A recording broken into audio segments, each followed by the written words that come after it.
Hello, everybody. How are you doing? I am live on stream. How are you doing, people? Hello, everybody. Hello, everybody. We're all kind of all set. Just hold on. There's some things I have to fix. Get my chat here.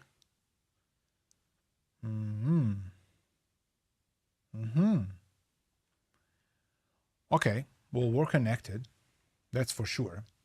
Let me write in chat here. Content updates. Oh, my bots do it all for me. Okay, perfect. So just 2 seconds here. Let me go. Drum mixing workshop. Let me check that we're hearing stuff. Perfect. Perfect. Perfect. This goes to 0. Okay. So we got a lot of tracks, a lot of ground to cover. I have to go back here. I would love to find the chat for what is going on in there. How do I find that? Easily said than done, right? Let's see, check. Oh, maybe that's what I have to do. I have to do copy URL, then go here, save it, close it,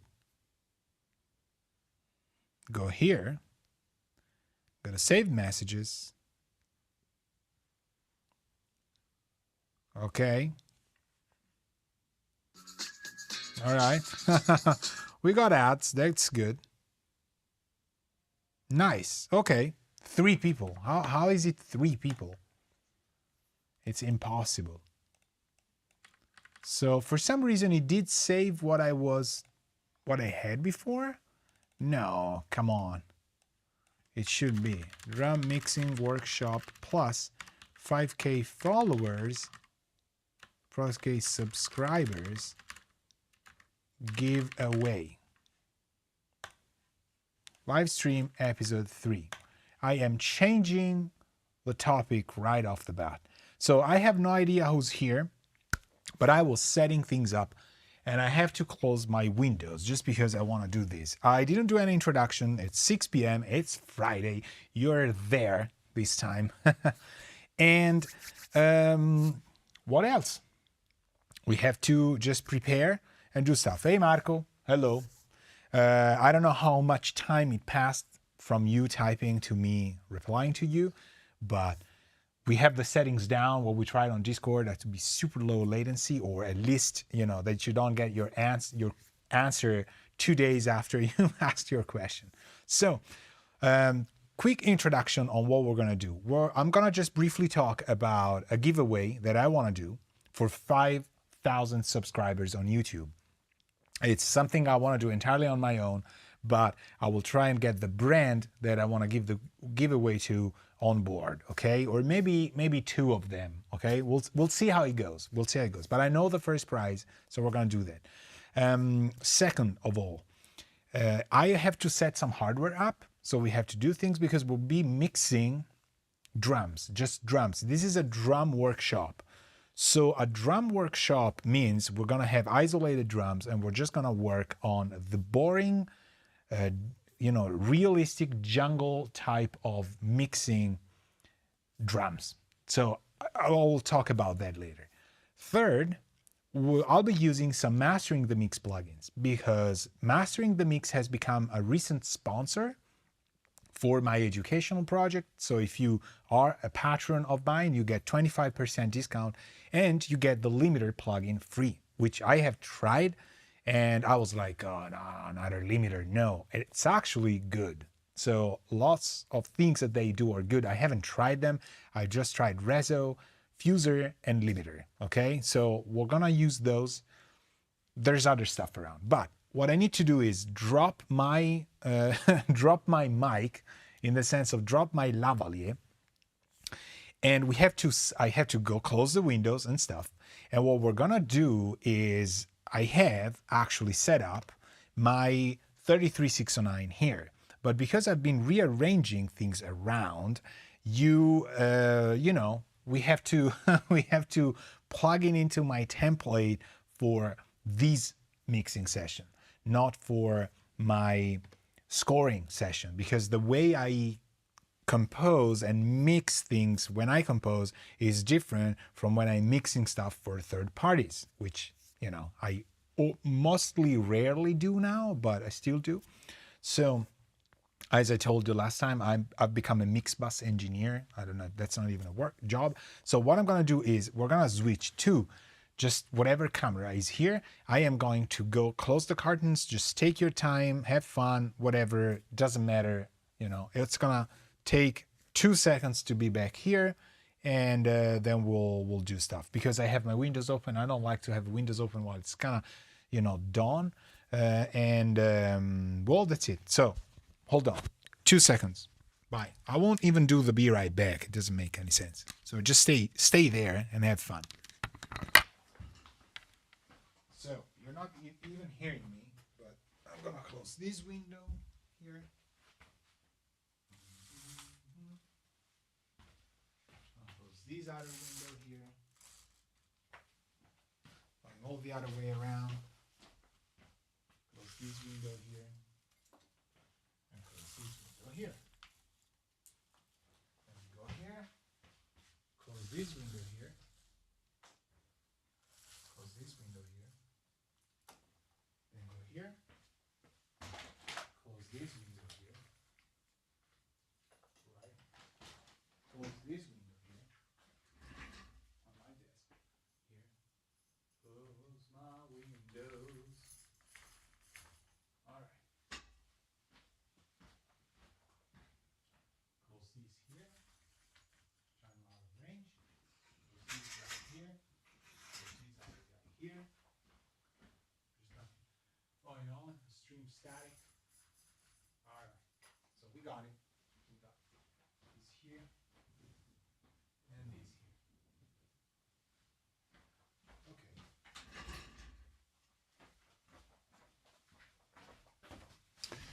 And I'm back. Let me wear my lavalier the way it should be worn. Okay, so I'm back.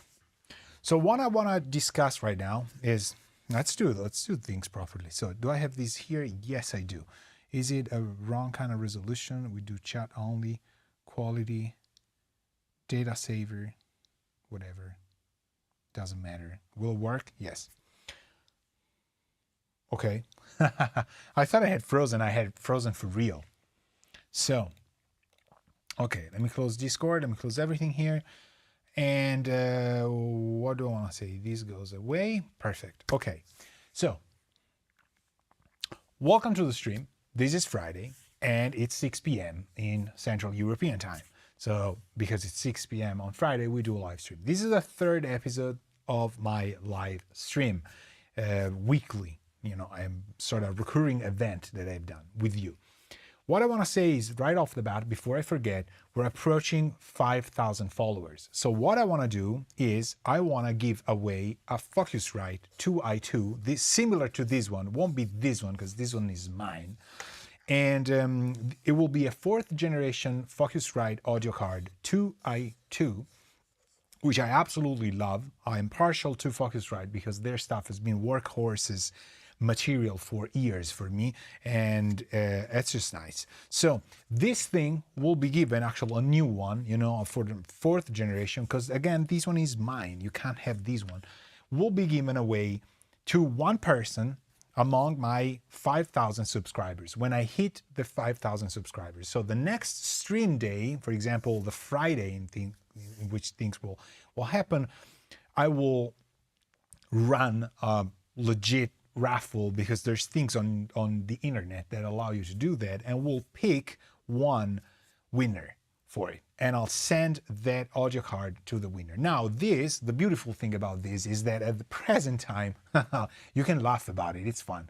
Focusrite doesn't know that I'm gonna do this. And so I'm getting you an audio card. It doesn't matter how, when, or when. You're gonna get your 2i2 by Focusrite Scarlett, and it's gonna get to you, all right?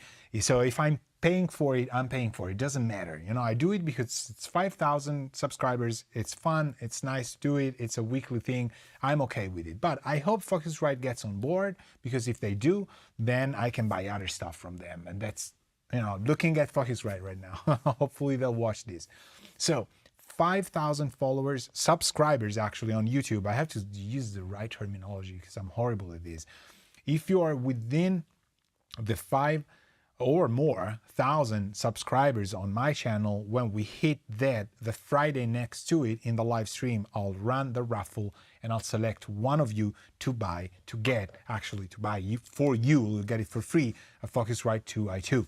This is the 3rd generation. They have a 4th generation out, which has even better converters and stuff, with a lot of nice things about their 4th gen. This is mine. You cannot have this one. This is just an example of how it looks. It's a beautiful, tiny little audio card that I use for actually recording things out when I can't use it on the other audio card that I have. So this is number one. This is number one thing. The second thing we're going to do is that today we're going to work on drum mixing. So as the title says, this is drum mixing workshop. What does drum mixing workshop mean? It means that we have, and I'm going to show it to you right here, that we have a session that has just drums. This is something we have been discussing on Discord. If you're a patron of mine, if you're not a patron of mine, you can join for a monthly fee and you get access to a Discord, because I do compose music mostly for video games in the past 4 years, or for commercials, news feeds, and other stuff for licensing. That's what I do. I am a composer. I'm actually a keyboardist, pianist first, and then I am composing. But I've done a lot of audio engineering on my own material, for third-party clients, because I've run recording studios that I owned or co-owned with my wife, and we had clients coming in. So we used to mix a ton of stuff, or for the times a ton of stuff, because a ton of stuff in the 80s is 300 million tons in 2010, right? One of the topics that came up, because in what I do in my Patreon, I teach music production, and there's mixing. Mixing is a huge topic. So drum mixing has been something that people have asked a lot. We were talking about resonating floor toms and toms in general, and this brought up something about drums in general. So what we're going to do is we are going to just discuss and assess which kind of procedure I usually put in place when there's drums involved.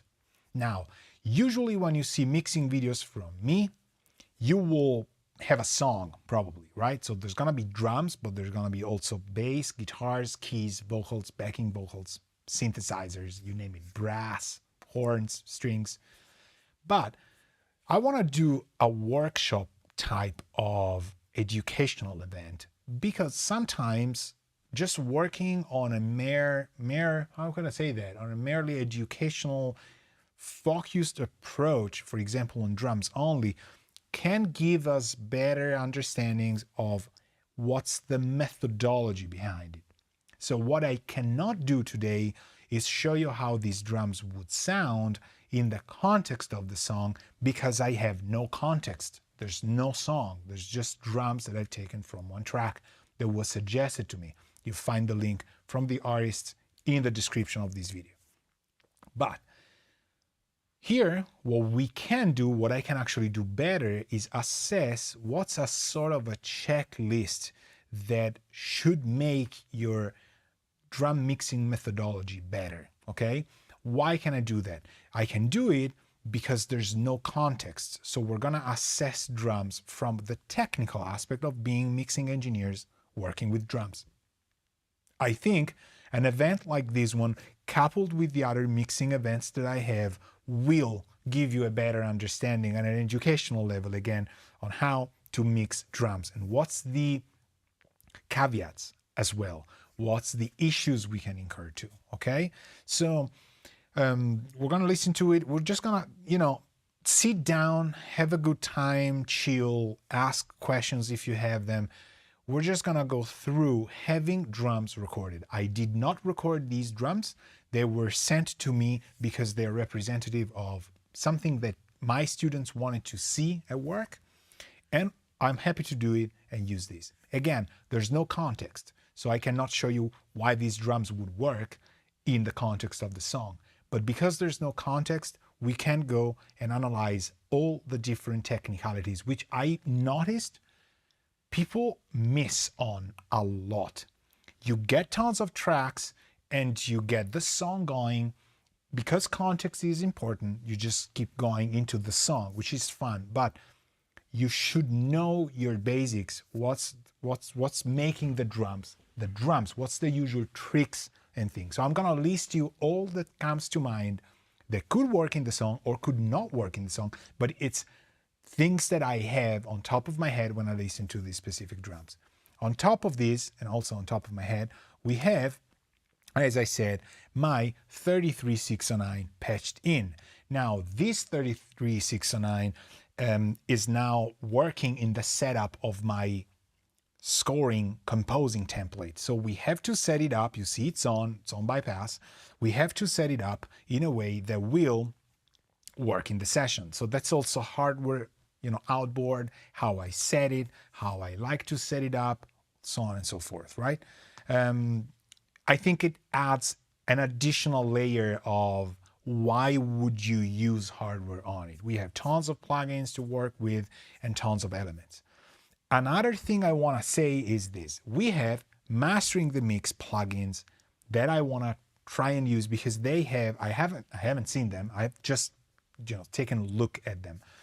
And mastering the mix is a great brand that has some very, very nice plugins that will work for this specific stuff. Now also mastering the mix, thank you Tom, is a new sponsor of my Patreon. So they are endorsing my music projects for education and workshops, master classes and stuff. So if you're a Patreon of mine, if you sign up, you get 25% discount and you get a free limiter, 100% free. You sign up, you then ask me to tell you how, and you will get your limiter free. Now, I have plenty of limiters, and I couldn't be bothered at adding another limiter, but the Mastering the Mix limiter has a couple things that are really nice. Also for what we're gonna do now. They make fantastic plugins, and what we're gonna use is actually Reso, Fuser, and Limiter, because that's the only three I've just learned how to use, and they are spot on for things like drums as well, including the limiter. So what are we gonna do now is let's take a listen at these drums, or to these drums. We have kick in, kick PZM, snare up and down, 3 toms, 1 mono overhead, 1 stereo overhead, 1 drums room, 3 hand claps, timpani close, and timpani far. All right. So what is the first thing I would do if I were to import these tracks in the context of a song or not? Well, I have a template. I have a template of mine that I use for mixing. I keep it up to date, but it's essentially pretty much the same thing all the time. You will notice that I have my correlation meters and room correction as a reverberate impulse response loaded in. This is my room calibration for my speakers, okay? So my control room, the way Nuendo holds it, it's all set up and it's right there at work. You will see I have, going from right to left, I have the main outputs, I have a print track, I have a loud bus that is fed by the tape bus, that is fed by the mix bus, okay? The mix bus gets all of these green tracks, all drums, all bass, all guitars, all acoustic guitars, keys, synths, lead vocals, backing vocals, effects. If you don't work that way, plenty of more power to you, okay? But the way I do it is that I have instruments going to buses, the groups, and these buses, which are auxes used to funnel tracks, then go to a main mix bus. My main mix bus goes to a main tape bus, and the tape bus goes to the loud bus. That's how I do it. It's just 3 buses, one in the other. You might ask, why don't you use just one? I don't want to have 300 million plugins on one bus. I just want to split it on 3. I don't know. I've done it that way. It's the MTL mix tape loud. That's how I've called it. The loud goes to print. That's where I print my master, my mixes, masters, whatever you want to call them, my bounces. And then we have the main monitoring track, which is the Aurora 1.2, which should be actually solo exempted. Now, I also have, because we're talking about drums, I have all kicks and all snares. These 2 tracks are gathering all of the kicks and all of the snares. This that I'm telling you is all from my template, okay? This is nothing that I've made for this specific session. It's just how I work on my template things, okay? So all kicks will gather all the kicks, and all snares, all the snares. These all kicks and all snares go to all drums. So our bass here will be all drums. And as you noticed, all of the brown tracks from number 1 to 15 will go to all drums, except, which is something I've already made, the 2 kicks. We have a kick in and a kick piezo, which goes to all kicks, we have a snare up and down, which should go to all snares. Let me do it right off the bat. Then we have tom, tom, tom, overhead, mono and stereo, drum room, hand claps, 1, 2, 3, timpani close, and timpani far. Now, there's other things like VCAs, which I'm not going to use because I don't have a context of the track. Once I drop these in and my session has the whole song, I have to know the tempo, the BPM of the actual song. The BPM of the song, I didn't know. If they send it to me, it's okay. I'm going to show you how you can do it when the band just does not send you anything, which, trust me, happens a lot. So especially if people are sending you stuff over email, they're not talking with you, blah, blah, blah. Okay, so in Nuendo or Cubase, what you can do, and there's plenty of these functions everywhere, is you select one track. In this example, I select, for example, the kick in, and you go to audio. Actually, you go to, what is it, project? Let me see, where is it? It's gotta be somewhere. And there's 8 points, MIDI score, project. Okay, it is project tempo detection. That's how good I am with this stuff. Project tempo detection will analyze the kick drum in this example, or you can use a snare drum track, the top snare, for example, and we'll design, as you can see up here, a tempo track. And yes, it's changing, you know, we'll start from 100, we end up sometimes at 105. It just creates a very dynamic track that will follow the tempo of the thing. Why is this important?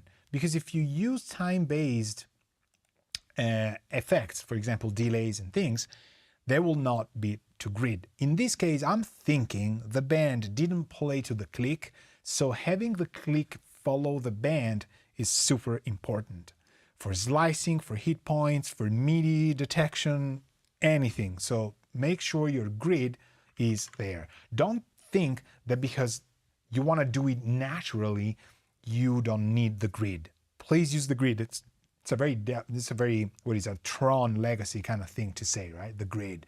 But use the grid because it will help you out tons, right? Okay, so I did that already, and as you noticed, when I move my cursor playhead around, my tempo information changes. I have 101, 105, 104. It doesn't matter. If I play this track, which I'm going to do right now with my click on, which you will also hear and suffer with me, we're going to hear that the click follows the drums and actually lags or rushes with the kit itself. That's all good. That's what we want to have. It's ever so slightly doing that, but it's happening. So I'm going to take the solo off completely, and what we're going to listen to is just what the drums sound like along with the click, okay? I'm just going to have it roll, and then we're going to talk about it.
Okay, and then it repeats because as modern music does, it likes to repeat. So it's a very nicely recorded kit, nothing to say about that, but would it sound like a record if you just input it into the context of the song? Well, maybe with careful volume making and gain staging, it sounds, it can sound the ticket, especially if you want to make it a little bit vintagey.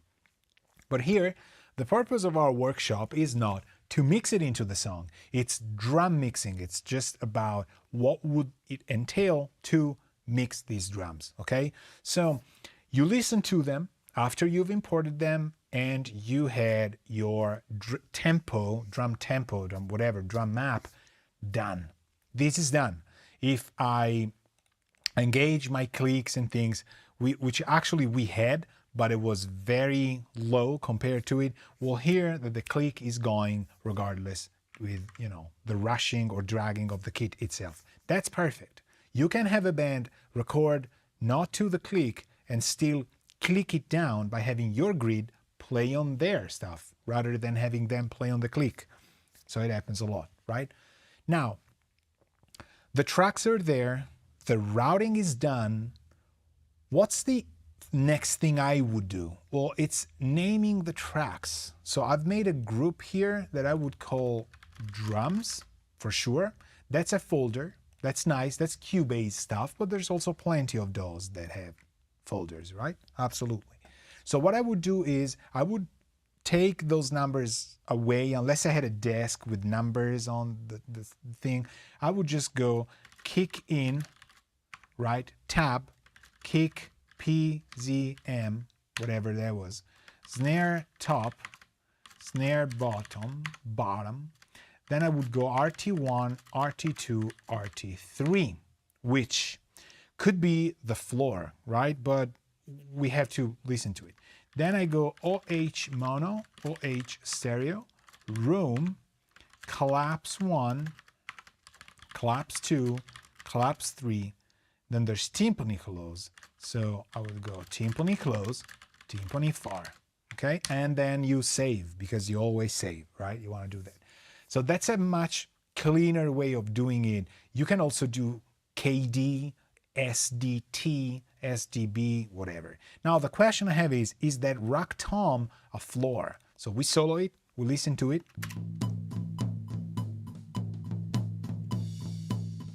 Now you hear the click, right? Because there's the click. But by magically pressing C, as in click, the initial of it, we're gonna lose the click because we know the click just goes with the session. We don't care. So is this the rock tom, or is this a rock, or is this a floor?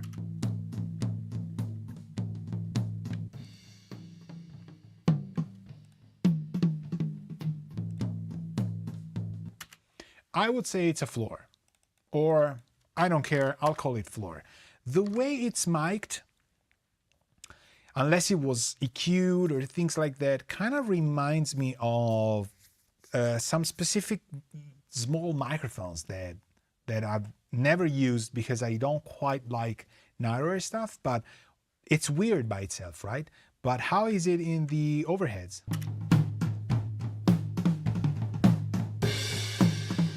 So we hear how it is, and that's actually the next thing I would do.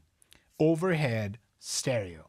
Where are we placed on the overhead? Where is my tom compared to a hi-hat or a first crash?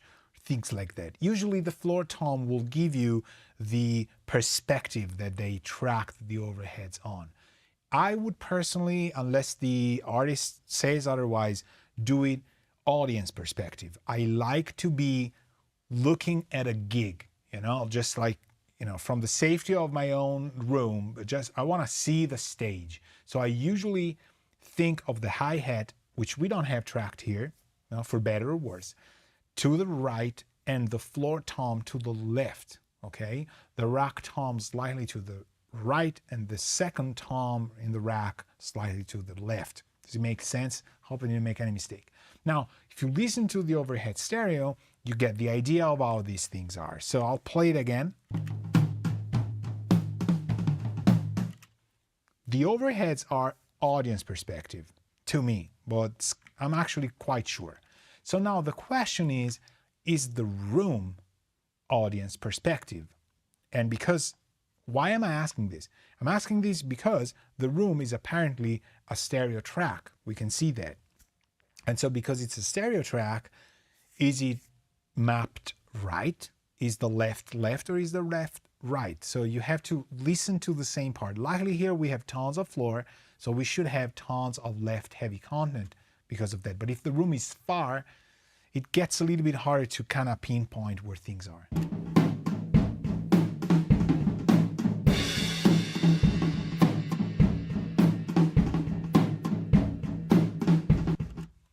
It sounds okay to me. I think the mics don't sound, well, it could be two things. It could be that the room's very far, but it doesn't quite sound that far. It sounds pretty far, but not as far as having these things closed so much. So I'm thinking that the stereo microphones were a little bit, was either an XY far out or an AB kind of close together, okay?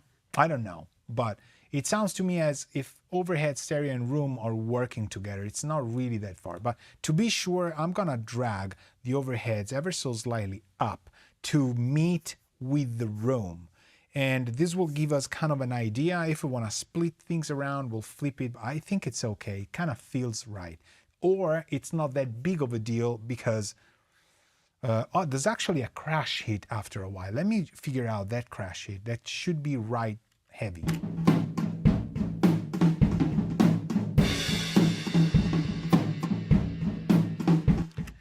It's kind of there. It's very narrow in a way. So let me bring the overheads in.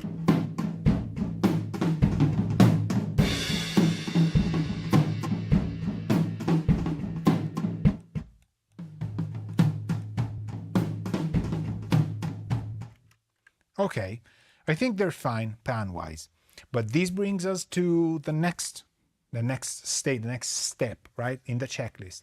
I don't really have a checklist, but it kind of feels like. Is the kit room dependent or room biased or overhead biased? Overhead biased. What do I mean by that? Have you noticed how, in this specific case, which happened to me a lot, adding the overheads on the room or vice versa, adding the room to the overheads doesn't really feel like you're adding a lot, right? I can guarantee you that in other rooms and with different types of miking, once you have overheads and room together, you have much more of a complementary discussion between the two sets. In this case, it's two stereo sets, right? Here, I can kind of hear that when the room is working and I add the overheads, I'm not really getting a lot more into the film, into the movie. And if I add the room slightly into the overheads, I'm getting this washy thing stuff. So when I do this, it doesn't mean that it's tracked better, it's tracked very nicely, but it's a matter of contrast between stereo and room.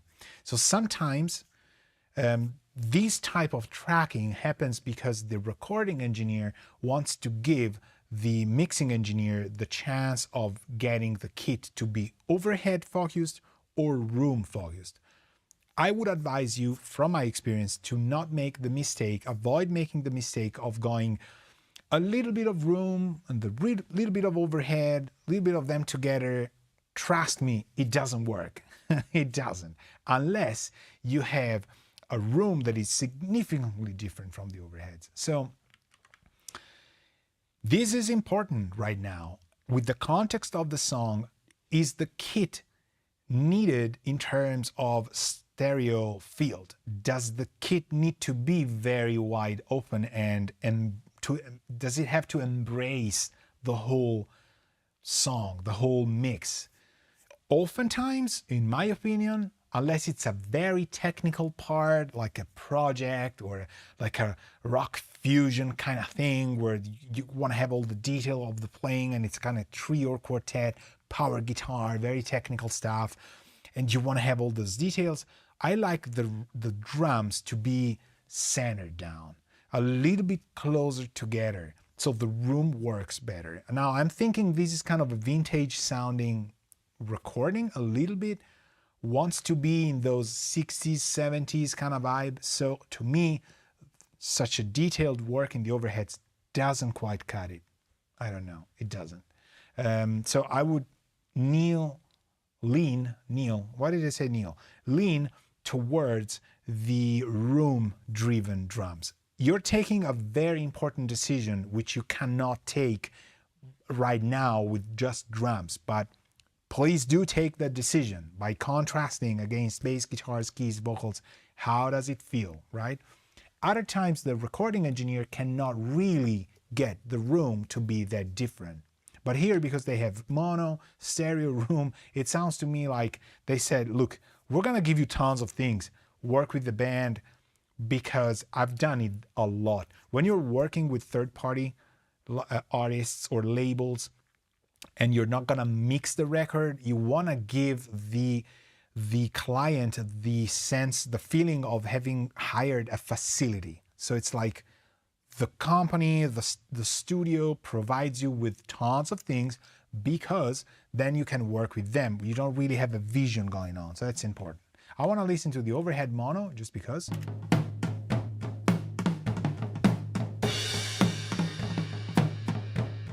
This is really nice, for example. I'm guessing it will contrast with the room better. Let's try and bring it in slowly.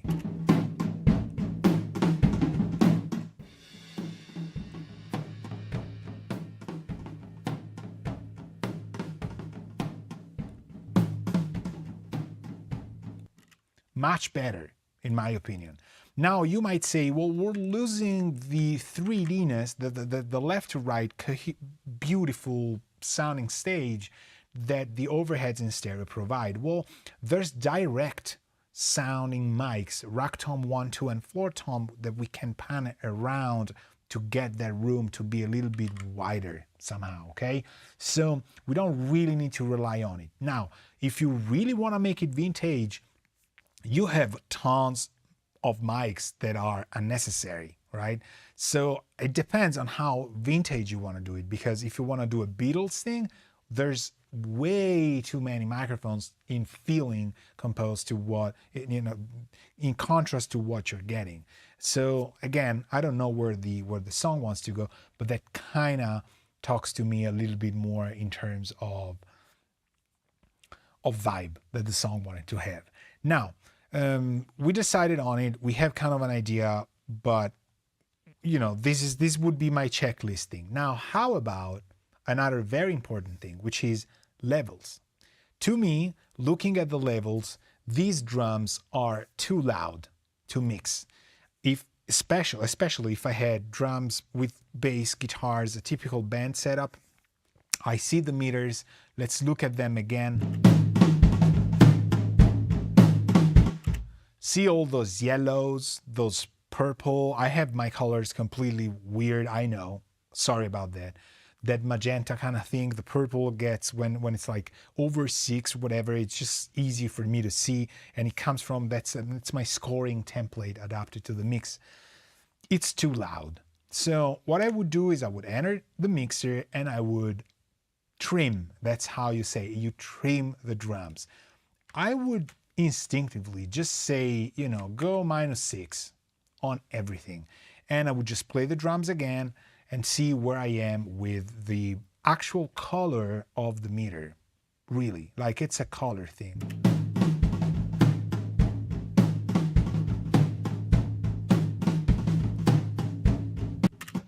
I think it's plenty fine that we're hitting that 12, we're in the yellow, but not that much. So a 6 was kind of necessary, a lot, okay?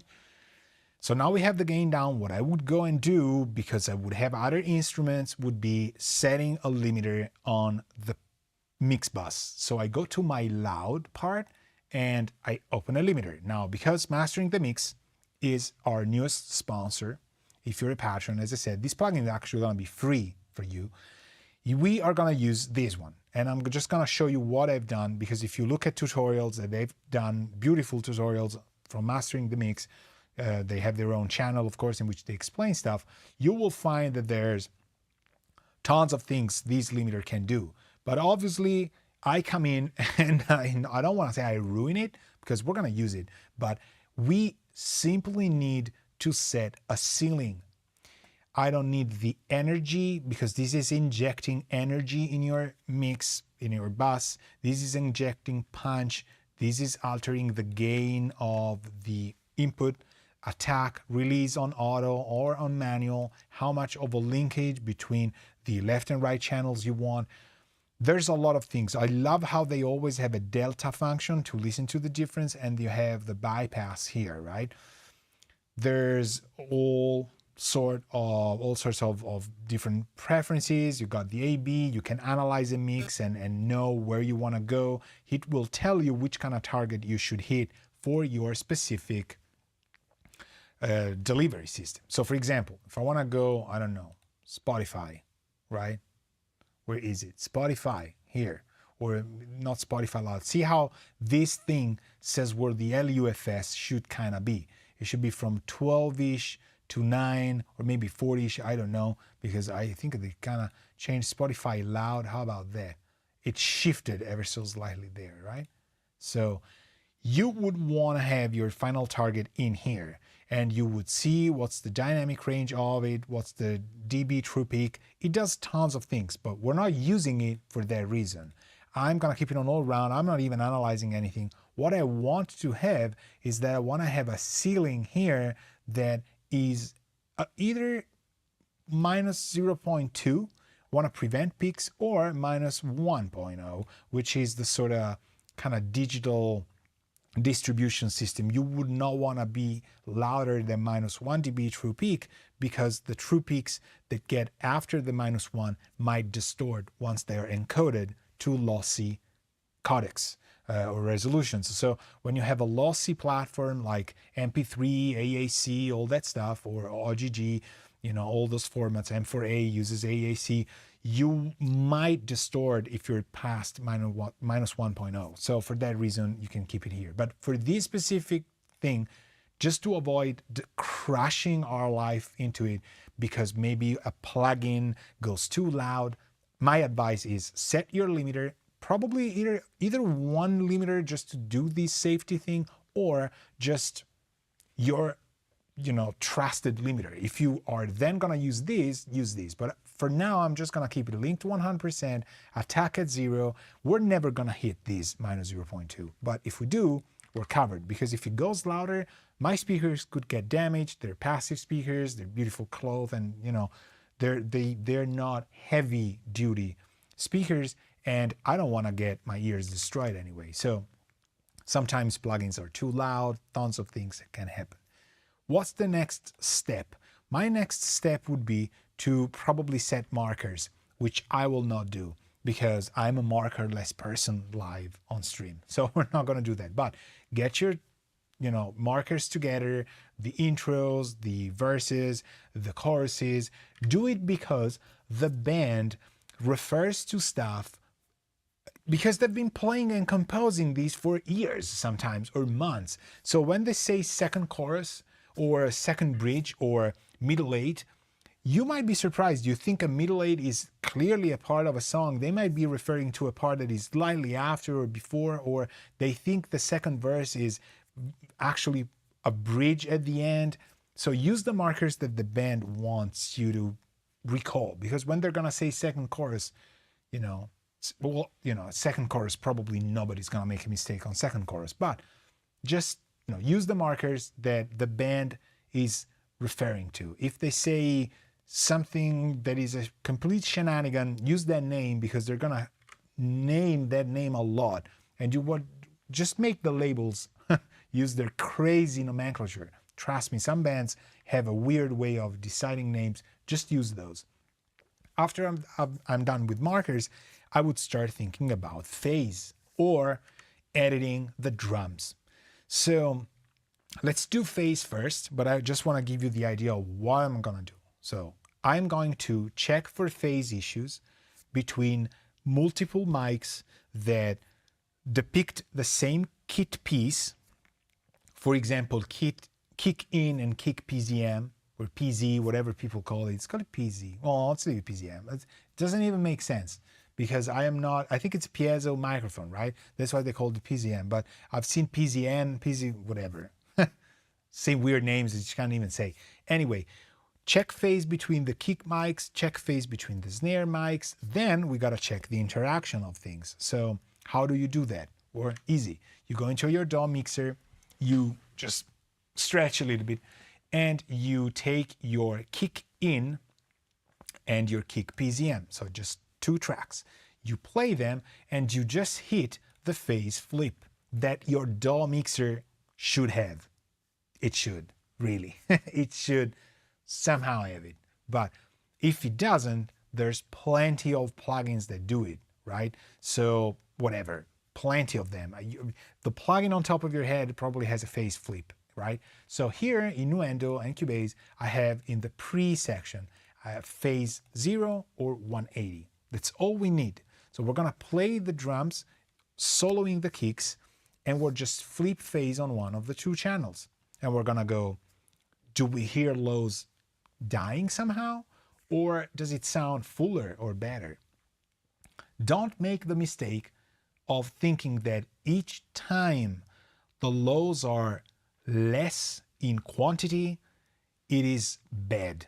Don't think about it, because a lot of people consider this to be, oh, the lows cancel themselves completely, then it's bad. That's probably on a kick drum, yes. But sometimes you gotta go by feel, because the miking is made in such a way that there's no clear win and lose. It's just a matter of how it's presenting the kit itself, the piece itself. Sometimes you lose frequencies that will be beneficial to the mix. Other times you lose frequencies that are a good thing to lose in the vision of the context. For example, low mids. So don't make the mistake of saying, oh, this phase thing is, wow, I hear so many low frequencies that the low frequency content is so strong. Yeah, but does it sound good? It might sound better flipped. And this happens on amplifiers way more than on drums. Drums are a little bit more cut, like right or wrong, black or white. But with amps, it depends. But here, let's figure it out. So I'm gonna play flipping phase on the PZM. We hear, and then I'm gonna give you my idea.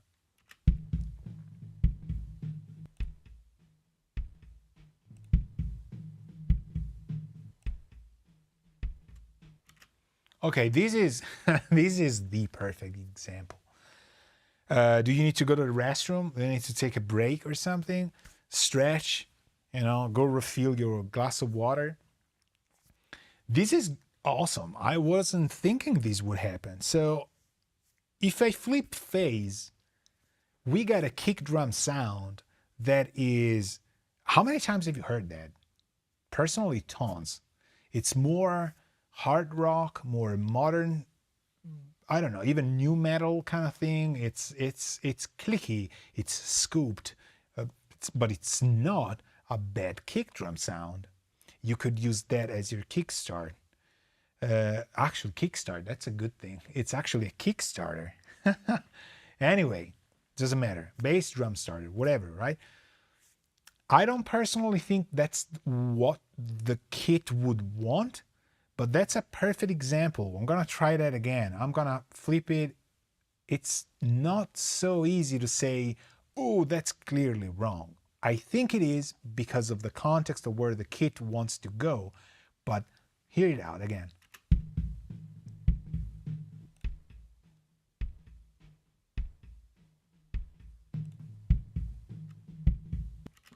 So it's insane. I'm gonna tell you this as well.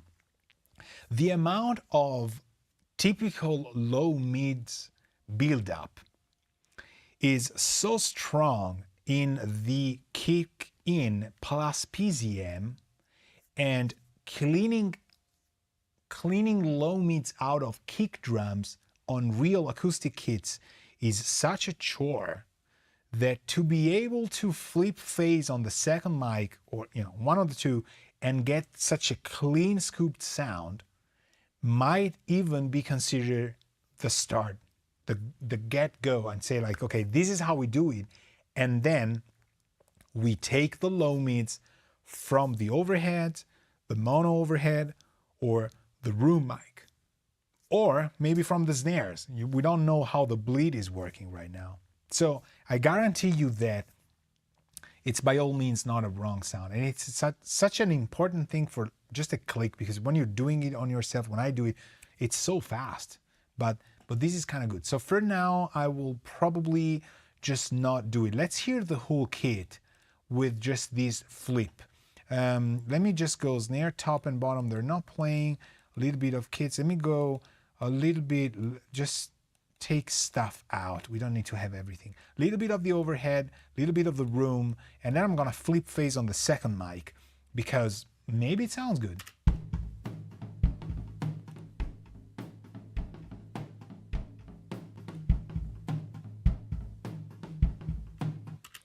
So there's problems either way.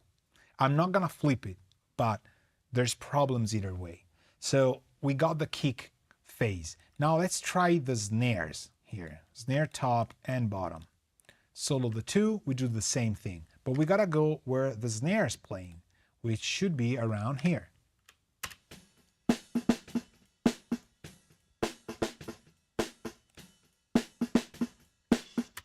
Okay, this is a more clear example, like black and white. If you phase flip one of the two mics on the snare, we get this honky feature and the bolts of the snare are no longer there, right? It's kind of comby in a way. So we don't flip phase here. Now remember, my two kicks and two snares go to all kicks and all snares. So that's important. What would I do next? I would take the mono overhead and bring it up and flip phase on my whole kicks and whole snares and figure out whether or not the kicks and snares are in phase with the mono overhead, because now we're talking different pieces but still the same kit, right? So now we check phase, kicks and snares against the mono overhead.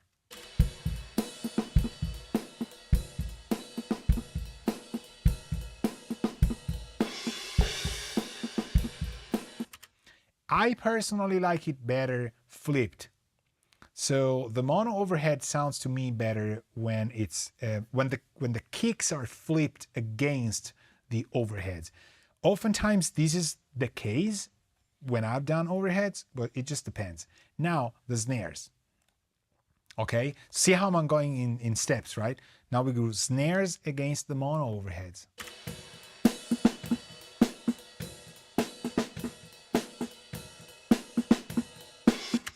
Now here, it's the opposite. We want to have non-flip phase. I think it sounds better. There's better definition. It's not comby, so that's okay. So now we have the mono overhead with the kicks and snares. Let's listen to them.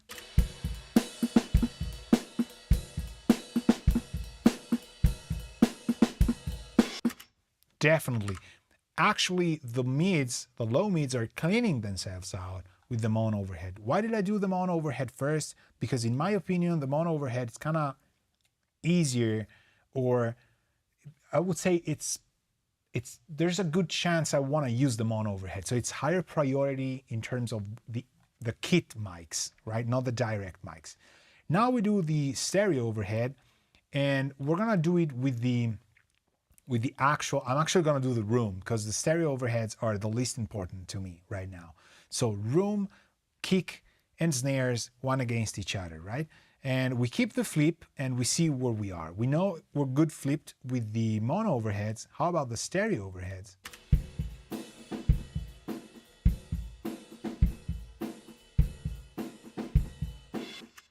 Doesn't quite matter, although in this case I like maybe I like it a little bit better non-flipped, but the beneficial kind of cleanup I like better flipped. So let's just do this. Now snare versus stereo overhead. Versus room, sorry.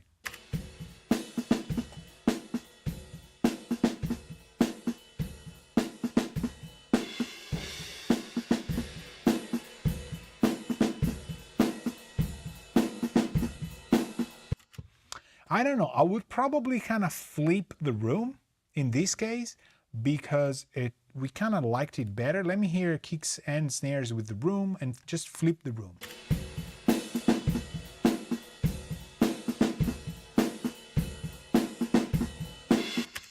I kind of like it better flipped. So now we do mono overhead and room, which should happen to work because, you know, we used the kicks and snares as pivot.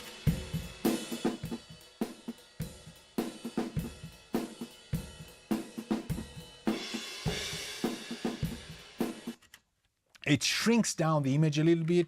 Doesn't matter. I kind of like it better this way, although we could discuss it. You know, people might say, well, it doesn't really matter. So now we do the kicks with the, actually, let me listen to it again. Kicks, snares, and mono and room.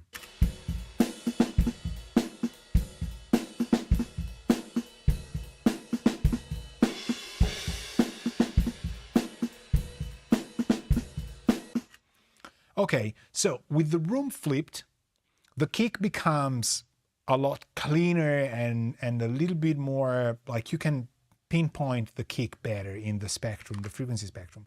With the room not flipped, the kick is more vintage somehow. So in the interest of vintage stuff, probably I would not flip it. But from an engineering standpoint, I kind of like how poppy the kick becomes when the room is flipped. Again, it's a matter of deciding that, you know what, let's not flip it, although in the context of guitars and bass, having this additional cloudy kick might hinder your kind of deliverance for the kit. So it doesn't quite matter. But how about now the stereo overhead? Let me do again kick with the stereo overhead, and then we're gonna do snare with the stereo overhead.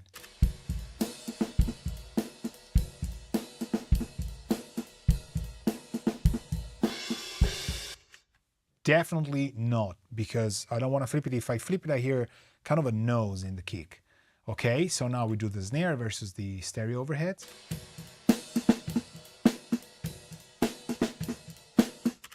And these, again, they're in phase the way they are, so we don't need to do that. So now we have basically this kind of flip that happened only on the kicks versus the overheads themselves. Now we would have the toms. So how do we do the toms? The toms, it depends where they're playing. But here comes one of the first questions that I had on Discord. How do you mix a very tom-heavy song? Where now we gotta decide the floor itself, keep it centered, don't move it yet in the pan. Does it work when it's playing against a piece that is playing? So is it being played on the snare or is it being played on the kick? Let's translate this. Okay, here it's not playing, but before it does, right? You see where the meters go up? They go up when the kick goes up, also because there's no snare part in here. So now you know what we have to do. The question is the floor tom in phase with the kicks? So we played and we flip phase on the floor tom.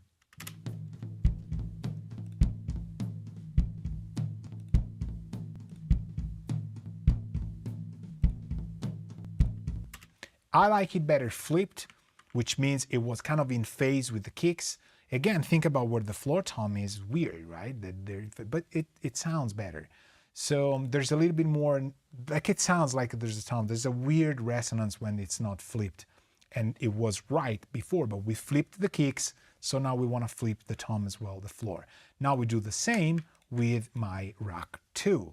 The Rock 2, where is it playing? There's no snare, so it cannot be playing with the snare. Is it playing on the kick?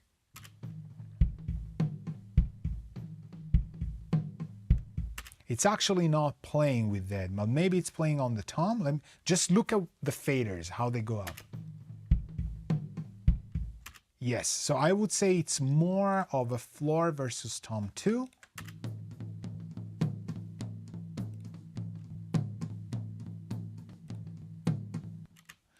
I would flip it, you know, I don't know. Yeah, now let's see Rock Tom 1. So you see it's against time with the kick beat. So we do rock tom 2 and 3, and here if it's better rock tom 1 flipped or not.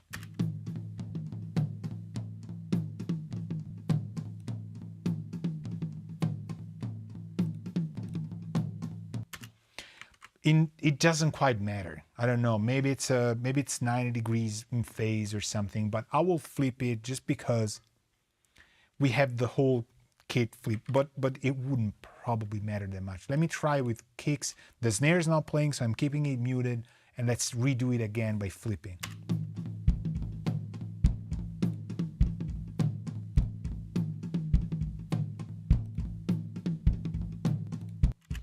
The hits are so different that if you flip on a hit that you don't like, it will sound as the phase is the issue there. It's just how it gets hit. Doesn't quite matter. But now is the rack section against the overhead mono and phase or not.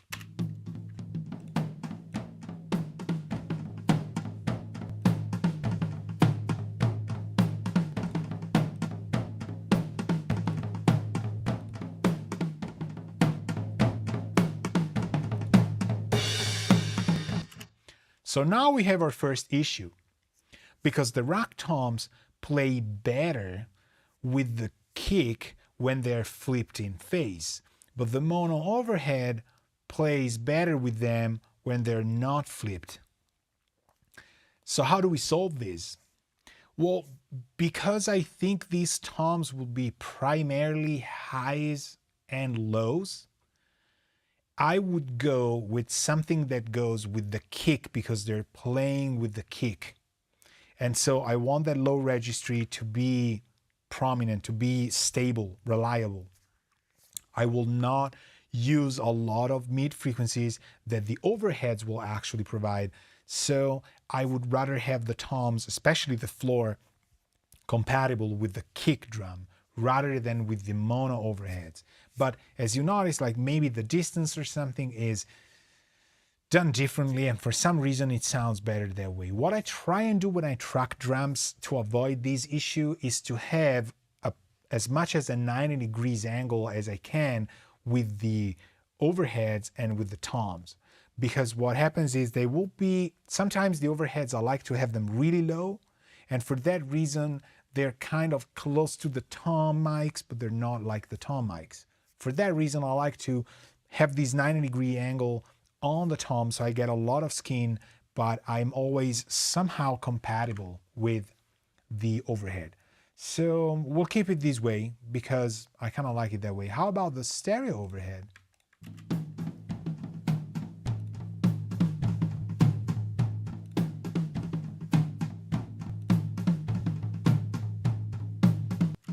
Okay, so now we have a second issue, that what happened with the overheads mono is kind of happening on the stereos as well. We know the overheads would like the toms to be not flipped, but now we go to the room. Let's hear the room.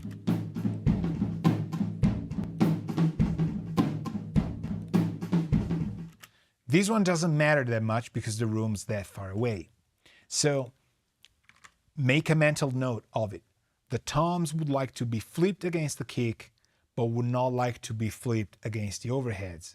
So it depends on which frequencies are getting emphasized or not. Do the toms need to be supportive of the low frequency content? Then you need to make them coherent with the kick.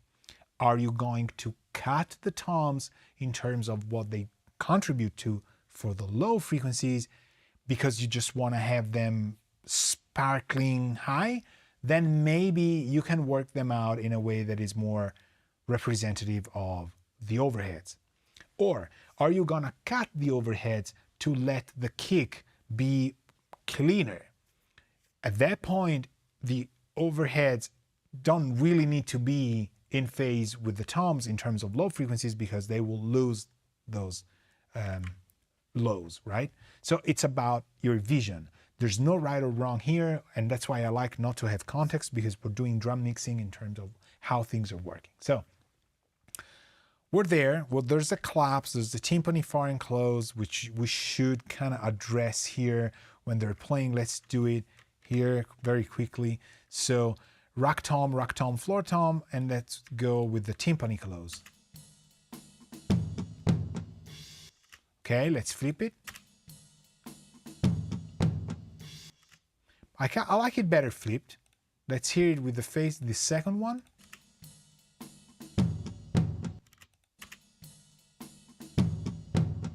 Yeah, definitely flipped. So we flip the rack toms, we flip the timpani far, whatever these are. Now it's about cleaning the drums. I think we got the kicks in, we got the snares, I don't think the toms are playing when the snare's playing. So what I would do now is I would clean the drums. And this is kind of what people say, like, well, that's what the assistants do, so on and so forth, blah, blah, blah. So what we're gonna do is we're gonna zoom in on what is playing and what is not playing. Yes, you could use a gate.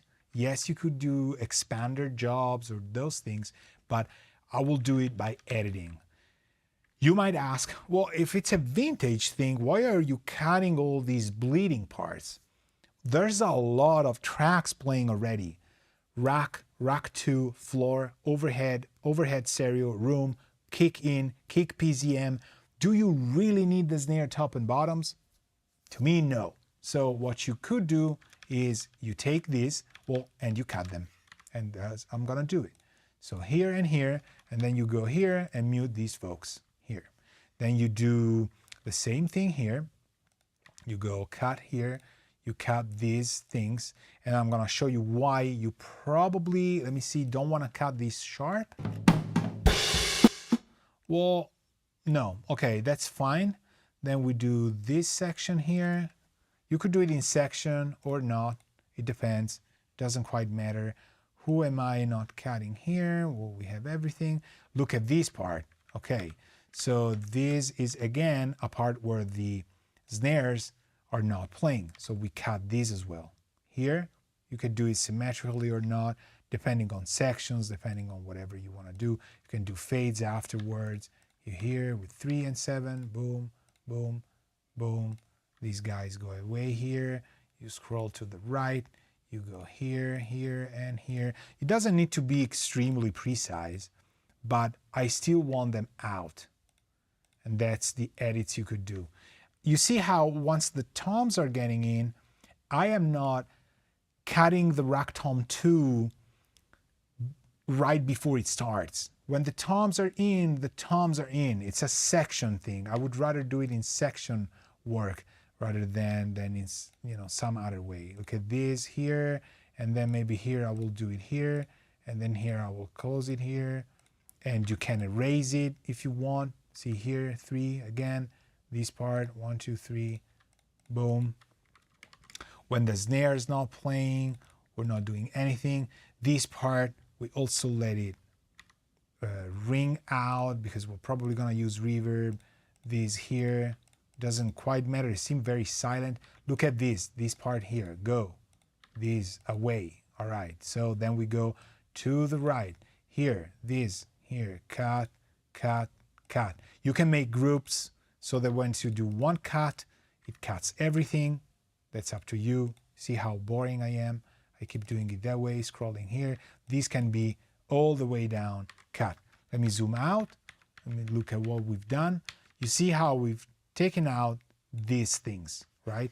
We don't want to have the snares. Oh, I don't want to have the snares. I don't want to deal with bleeding from it because again we have kick in. I'm gonna just escalate things out, right? So we hear what we have kick in, and then I'm gonna bring the other stuff.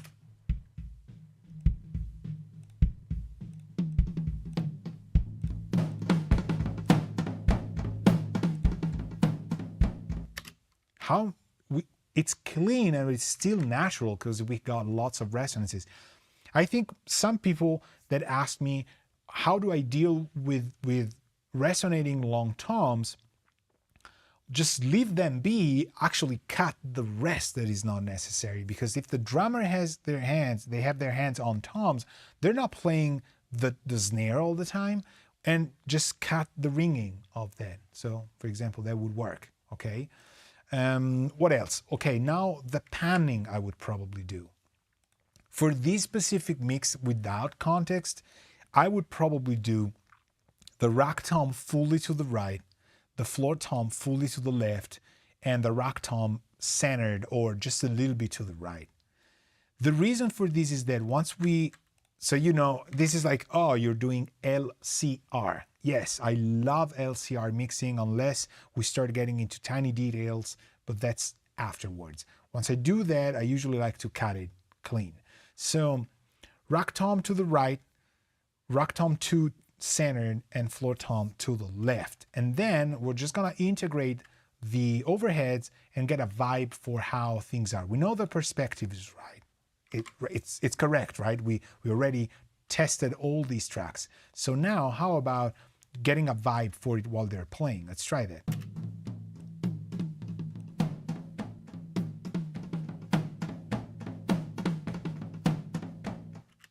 You hear how once you bring the overhead in, the extreme left-right is not really playing that much? I usually like to keep the imaging these open for the toms, okay? Then I might shrink them into a bus, into the generic drum bus, but just as an advice, I kind of like to start easy and clean, just so I hear the hits and they're there. I also am partial, I love LCR mixes because they're so clean out. I don't mind having sounds extremely to the left and right, but I guarantee you, if you overexpose the toms, the band will tell you that in the headphones, they are getting bothered by how extreme the toms are, okay? So just word of advice, let's do that, but we know that, so keep it in mind. Now the overhead stereo, I'll bring that in.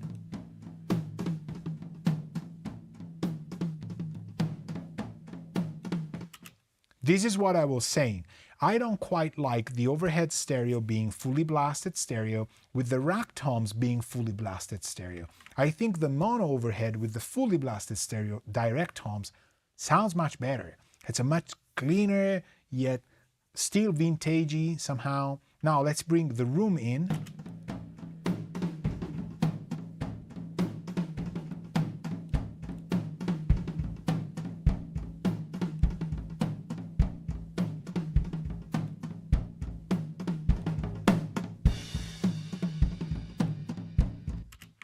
To me, this kit is starting to sound nice. It doesn't really have to be anything peculiar.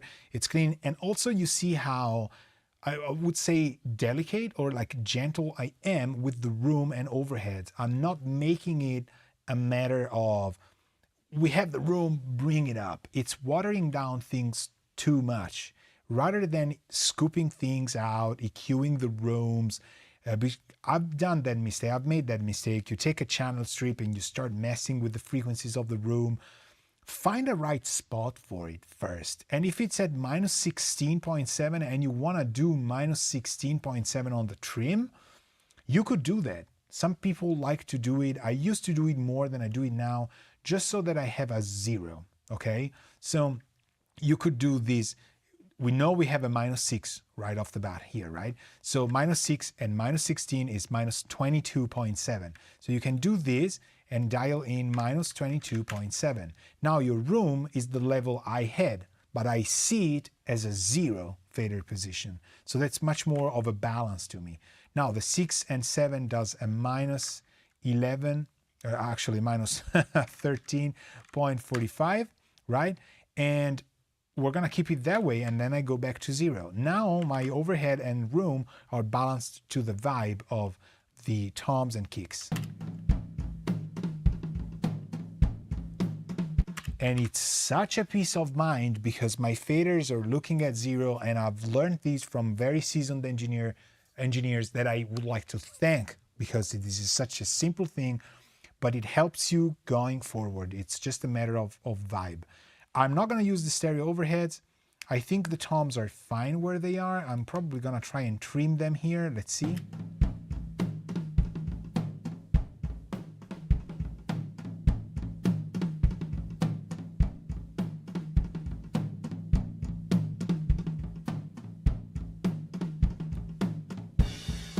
Okay, minus 7.2, minus 6 doesn't quite matter. I hear that rack tom really out there, so maybe we do one just a single rack tom worth of trimming. Let's bring it into a picture that is 60s, 70s compliant while still being modern. So I'm first gonna move the fader because it's easier, and then I'm gonna do the subtraction with the gain.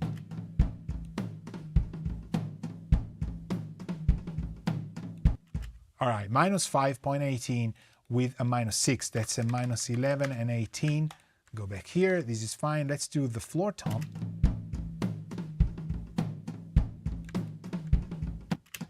I like the floor where it is. We're going to keep it that way. How about the second tom? But is it playing here? Oh, yes, it is, of course.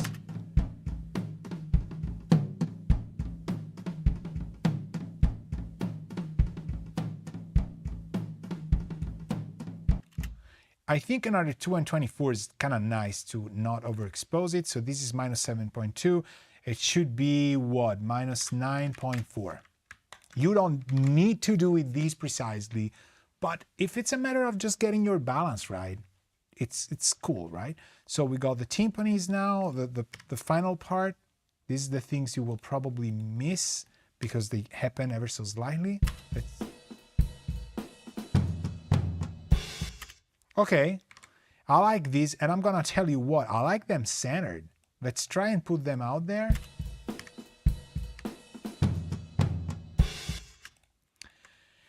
It's too modern. I like them centered.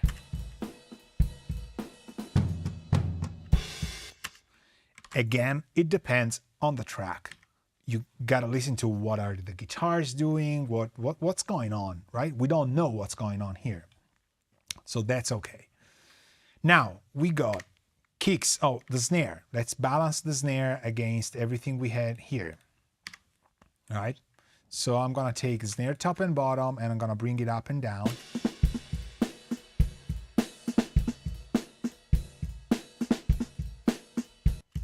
I think 1.33, we got to have it. So let's do a minus 7.33.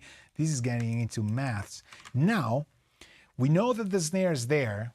How about we check what the bottom versus top is? Do we like it this bright? Do we need more bottom? Do we need less bottom? Let's get a vibe for the snare, because this is gonna define your track, your song. Snares are, to most people who aren't aware of it, what the genre of the music is. It speaks way more than it does. You know, it plays a lot, but it's very important anyway for the genre. So I'm gonna start below here, bring it up.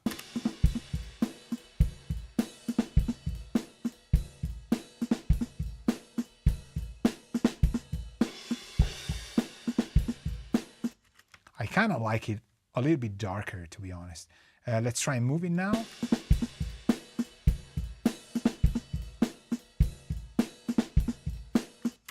I like this. So 0.94.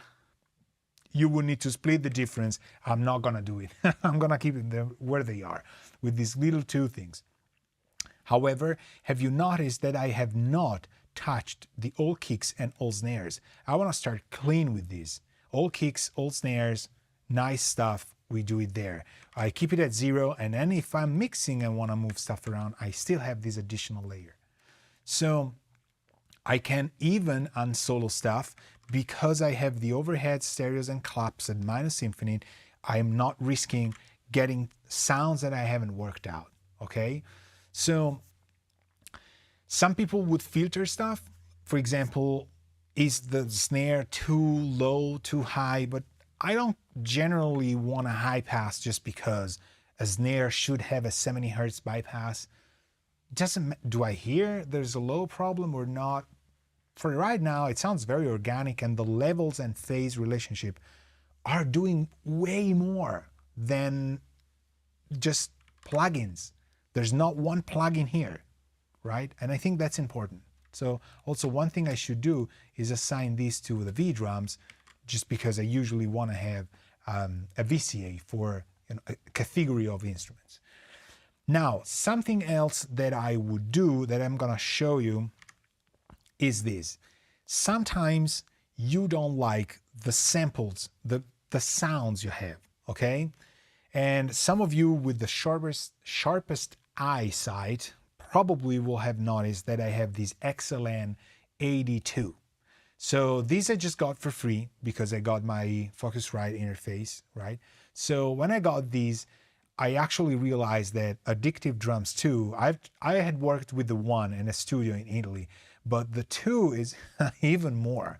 It's one of my favorite virtual drum kits, but it sounds pretty badass, gotta be honest with you. So I haven't changed presets, okay? I've started up with what is the Metal Blaster Hole. This, you can do so much here. Edit the kit, decide on the effects, tons of things, tons of kits. But I want to use this as sort of an idea of what you would want to do if you want to replace or integrate your drum sound with samples.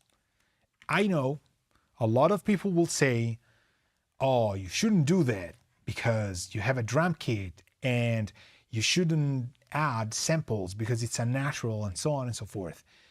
I guarantee you that the most of the records you hear out there have some drum enhancement via samples that you don't even know about, and that the engineers will not tell you about, because everybody loves to say that their drum room is amazing, that the drummer, the kit, the skins, the tuning, the microphones, the choices, the day at the recording studio was their best day ever, and this is the sound we get. Nobody wants to admit having used some drum samples because they made a mistake on a drum miking position, they didn't really tune that tom for that song.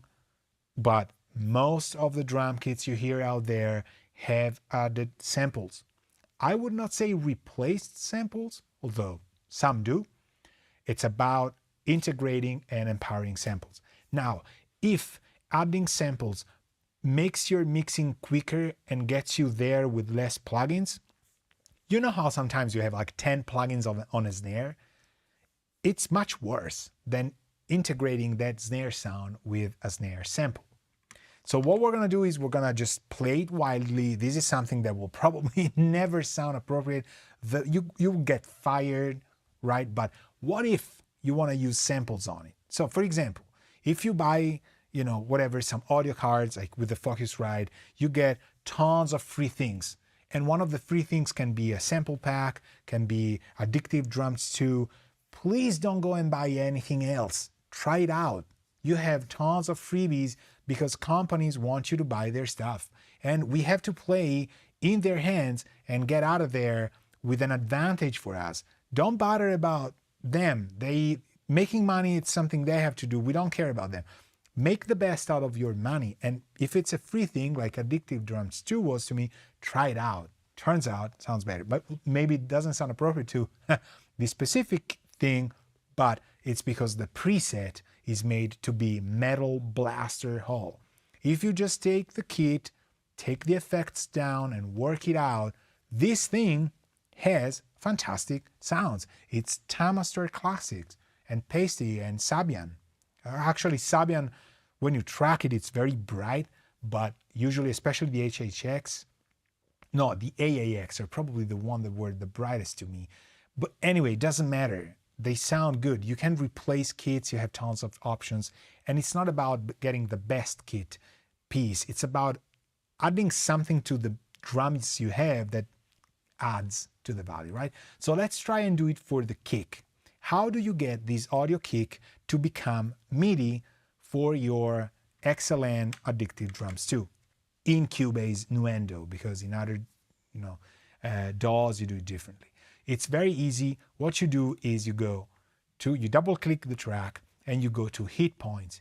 You handle your hit points. You see how I am adding the hit points. I lower the clamp factor on my waveform, and by the time I hit the kicks, but not the rest of the stuff, I have my kick hits done, right? So I like 20, I had 25%. It's okay, let's try 25. You can zoom out a lot, for example, in here, just to make sure you're getting all the kicks. And I am probably not getting all of them. Oh, no, it's right here. Oh, I am. Okay, so 25% works. The intensity we don't need. The maximum length, 20 milliseconds. You can do tons of stuff. I've worked with Beat Detective and Elastic Audio so long that I hate it and love it, but it works a lot. So you go to Create and you go MIDI Notes. And then you select what kind of MIDI notes you want. Now here, it can become your bane and pain because you can do so much. Trust me, you don't need different velocities, different pitches, anything like that. I do fixed velocity, 100 as a start, pitch C1 because that's my kick, and length I like a 16th of a note. Some people like an 8th note, let's do a 16th. We do new MIDI track or first selected track or project clipboard. I do new MIDI track, okay? So on the bottom here, MIDI 1 has created a MIDI track with all the kick hits. Now I'm gonna move it here below. Actually, I'm not gonna move it. Look at that. I'm gonna do something different. Erase the track I had. I'm gonna move it, what I had, to like right above XLN Addictive Drums, and I'm gonna call it kick sample or MIDI kick or whatever. I need to give this MIDI track the output of Addictive Drums because I wanna send this MIDI track to XLN Addictive Drums. Now we go back to the mixer.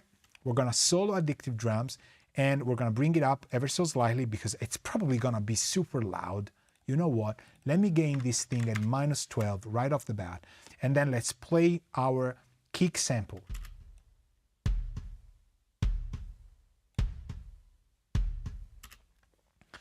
I know what you think. It sounds like a floor tom. Oh, okay, yeah, it does sound like a floor tom. Now, how about the whole kit with our kick getting added?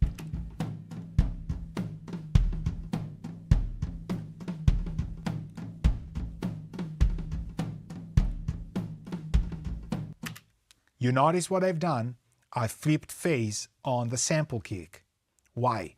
Because I want to check if my kick sounds better flipped in phase or not. Turns out it has to be flipped to sound fine, okay? The problem is the whole kit is flipped.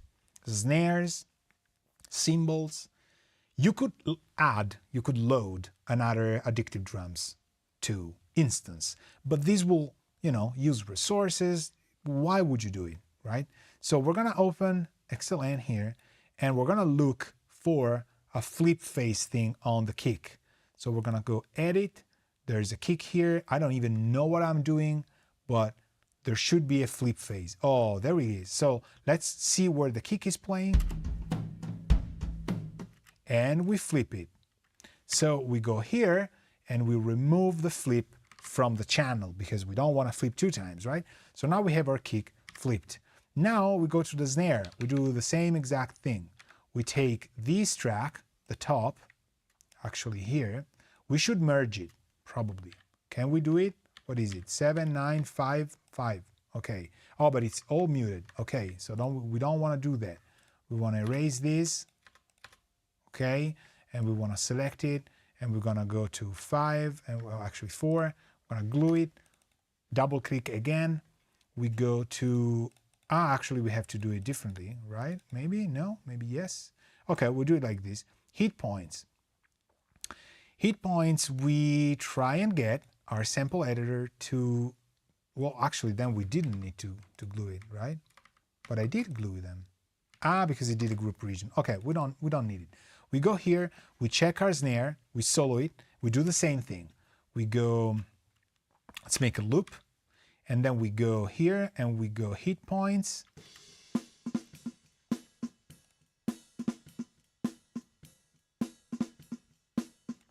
See how it's selecting just the snare hits? 8% seems to be fine. We could even go safer maybe here. Maybe 17, 18%. Okay, so now we do MIDI notes and we do new MIDI track, but probably we need a D1, right? Fixed velocity 100. Boom. Look what happened here. We have a MIDI segment. We do the same thing here. Edit 8 points. We have the same thing. What if we do these together? Oh, it doesn't work. Okay. Well, now it should work though. MIDI notes, new MIDI track, D1. Where's my MIDI? Ah, okay, just selected one. Okay. We do it this way. There's different ways of doing it. Boom. Here's another one. You can wait 3 seconds, right? Doesn't really matter. Then we do this, and then we do this. Now we have these things here, right? We gotta make sure we go by 0 because we don't want to alter that. And this is our snare SMP, which we move up here next to the kicks. We erase the other 3 MIDI tracks, and now we have our snare tracks. So this should be our snare content. Let's hear how addictive drums sound with our snare. I have no idea. Okay, so that's our snare. How about we play it in the context of the kit?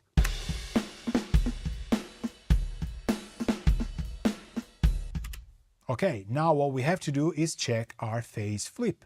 So we go to the second piece kit, which should be the snare here, and we manage to either flip it or not. Hear how beautiful that is? Sounds good, right? Okay, so now you could make different outputs of these, and you can do it innuendo and Cubase with multiple outputs or not. Or you print it, or you do whatever you want. Let's try and do, I have no idea how to do it. We should use a multiple output thing here that I have never, oh, here we go. Here, this guy here. So we got all outputs, kick, snare, all right? So I have a master for the ambience, and then I have kick, snares. We could do toms as well, if you wanna do it. For example, let's just, I'm not gonna do it. Look what happened here. Now we have a kick and we have a snare, which I'm gonna call kick SMP as snare SMP. So sometimes you don't wanna get mistaken. I do it by color. Other people go and call it kick MIDI, snare MIDI, right? Doesn't matter. So now what we have is that we should replicate the trim because we want the -12.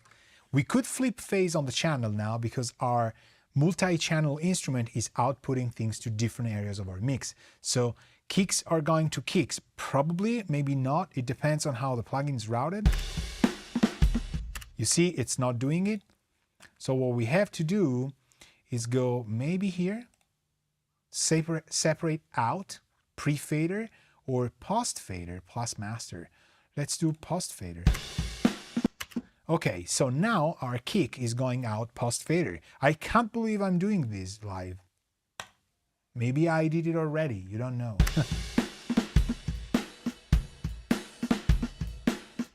So look at this, just in terms of snare.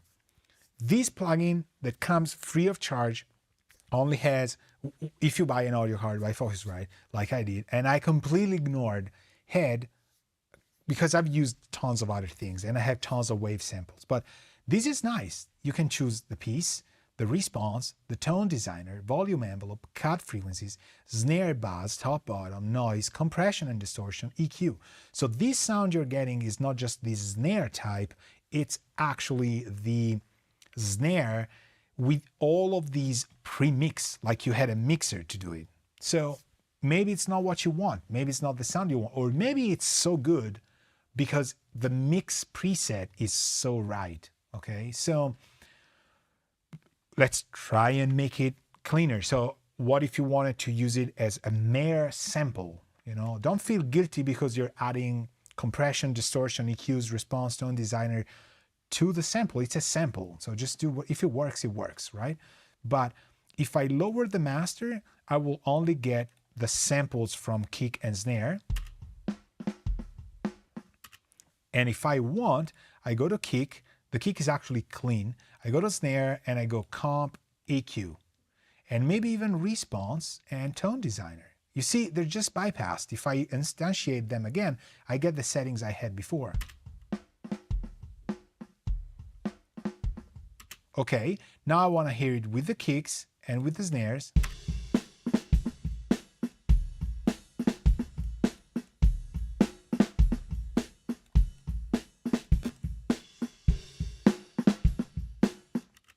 You hear? They're actually not that far. So what you could do is you could move the volumes in the plugin and keep them here at 0. Same principle, use your fader last, right? So let's try and get it down. Then I will not do that, but that's just as an example to have it set.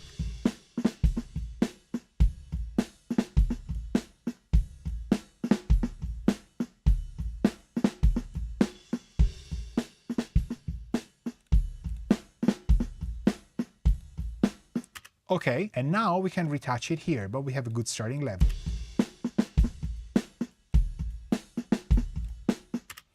Would you honestly think that there's samples so clean and simple, and even if they're round robining or changing into this? Well, some of you might say, well, yes, totally, I would. It sounds like samples.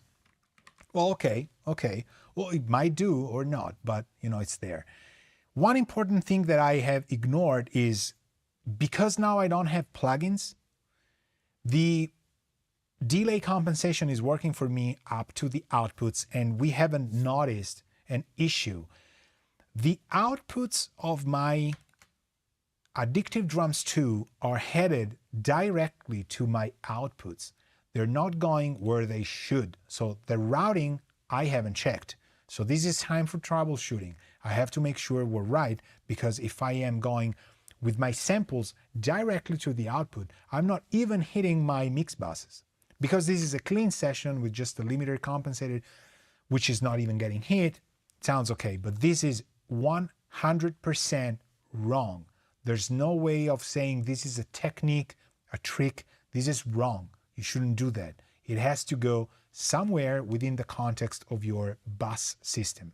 Now, personally, I would send it to all kicks because it's a kick. It's a sample of a kick, but it's a kick. And this one I would send to all snares. So now, because we're sending them to the routing that they should have been sent in the first place, we gotta check if they're in phase, and we can flip them here.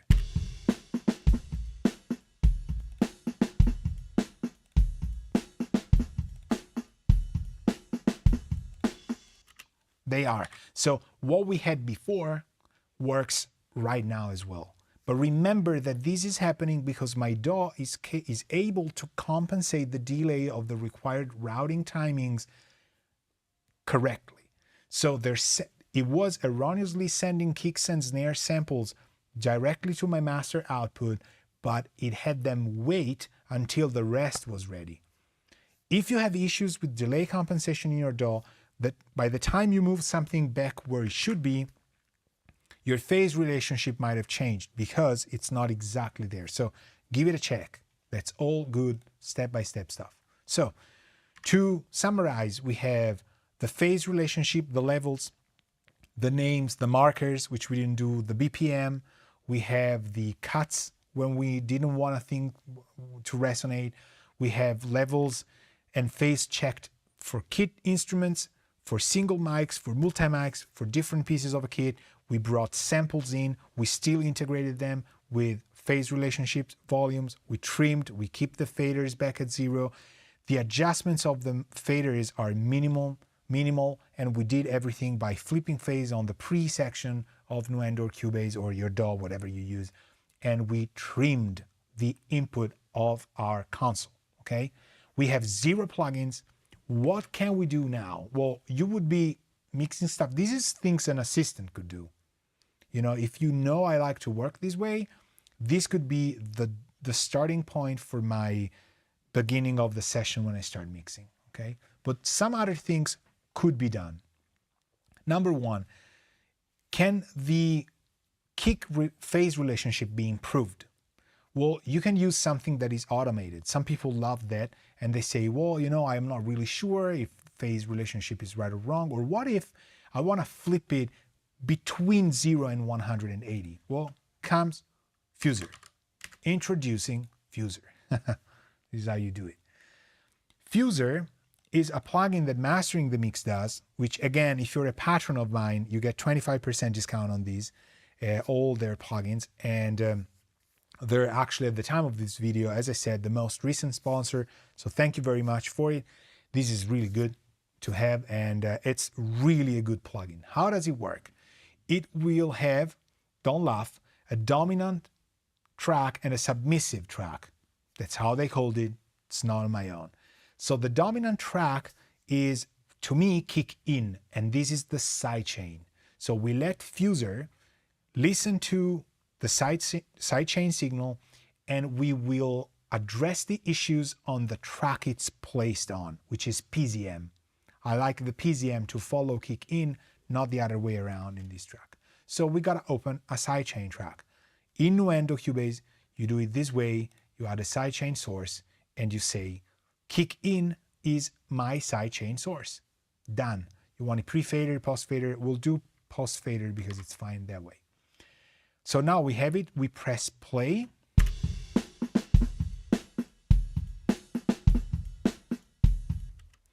And it should work to resolve conflicts, but who knows, maybe it's not working, right? Why isn't it working? It should be. All right, let's play this. It's not, why isn't it? Because maybe here, oh, it's not hearing. Okay, hold on. Is it on? Yes, okay. Kick in. Maybe because they're going to the same thing, or maybe not. Or hold on. Let's do this.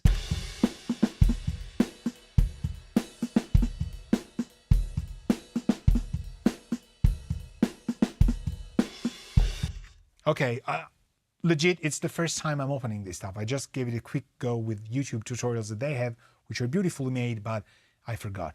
It needs some time to understand how things work. Most importantly, decide whether you want to work on zero latency IIR or linear phase IR filters. For kick drums, I would probably go FIR, so I'm going to switch it now. The latency is now insane, but it's compensated. The important stuff is, on most of Mastering the Mix plugins, do not use your DAW bypass. Use their own built-in bypass, which is that mute button, which is the bypass, because it's latency compensated, okay? So let's play it without and with.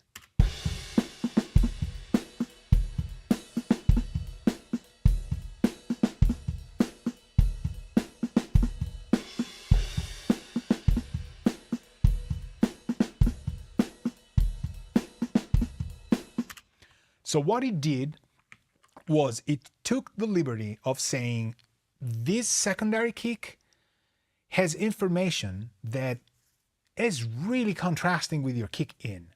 So maybe you like the shades of gray, maybe you like the nuances and stuff, but look, these things are conflicts. So if you let me do it, I will remove the conflicts. And in fact, well, it sounds cleaner. You gotta admit that. I would have reached for a low mid scoop. Well, this did it for you as well. You can change tons of things, which I probably won't. One thing is you can also check 10 seconds of audio to analyze the phase rotation. So I'm gonna do that as well, actually.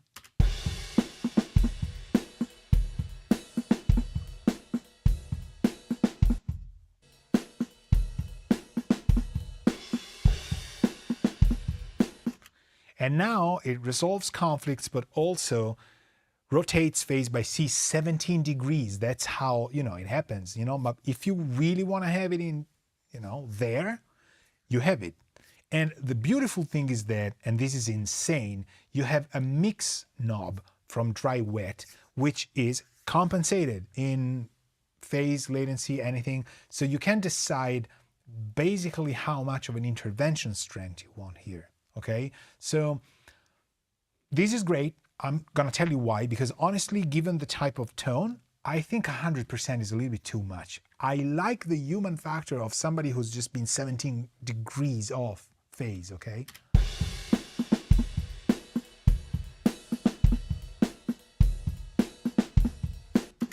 %50 sounds fine. Okay, we keep 50%.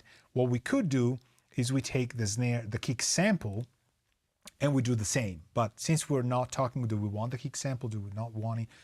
Doesn't matter, okay? So you could do it with rack toms if you have top and bottoms. You can do tons of things, but you can do it with instruments that are not even in the same kit. Guitar and bass, kicks and bass, right? But here it was kind of called for because it's like, a different mic on the kick. And to me, it sounds better. So we do it that way. What else? Now it's time to kind of set the vibe for, I would probably go home after this. Say, all right, thank you very much. If it was assistant job, probably that's done. At least it's a step one. Go home, that's done. The next day you come in and you say, well, okay, fresh ears. How can I get these kit to sound right? So again, I have no context to give you, so I cannot say, well, you have to always use tape. You have to always do this to the kick. But I can explain to you the mindset that I would have, okay? The first thing I would do if I were fresh and I would be just starting off mixing things would be to contextualize the kit. In my opinion, I heard the song and I hear it also in the kit.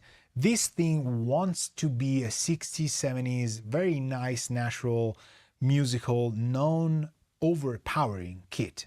So to me, it needs tons more color. Or I would say the first thing that comes to mind is tape. When I hear this type of drum kit, the way they mic'd it, there is one plugin that I think it's the secret. And it's the J37 stereo that Waves does. It's kind of a newer plugin. I cannot tell you how much I love this tape plugin. It still is one of the best. So it doesn't matter what you use. I would set up the vibe for this thing. So to me, the old drums that we're using, we need to find a formula of tape that kind of gives us that idea. Maybe it's a Beatles thing I'm hearing, and so the 37's kind of, Abbey Road, EMI recording studios. But I usually take the formula, the bias, maybe a little bit of in-out playing, 15 IPS is fine. I don't touch anything else, but let's hear it out. It's just a perspective plugin. 88, 811, 815, they're so different, yet there's one that usually just speaks to you. Let's try that.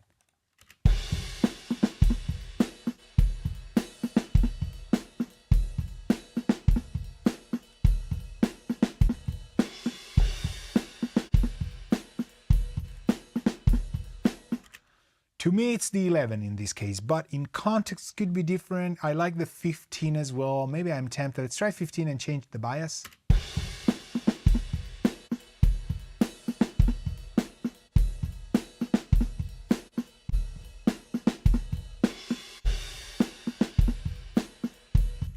Okay, so we go +3, 811. I like that. You hear it. How can I explain that? Like, how do you decide? If you're used to hearing drums or single tracks in isolation and you kind of worked on different genres and things, you kind of get a vibe for how the kit would want to sound in context, okay? So to me, if I can hear the record in this, I kind of like that. So now I'm going to go level in and out. Let's try that.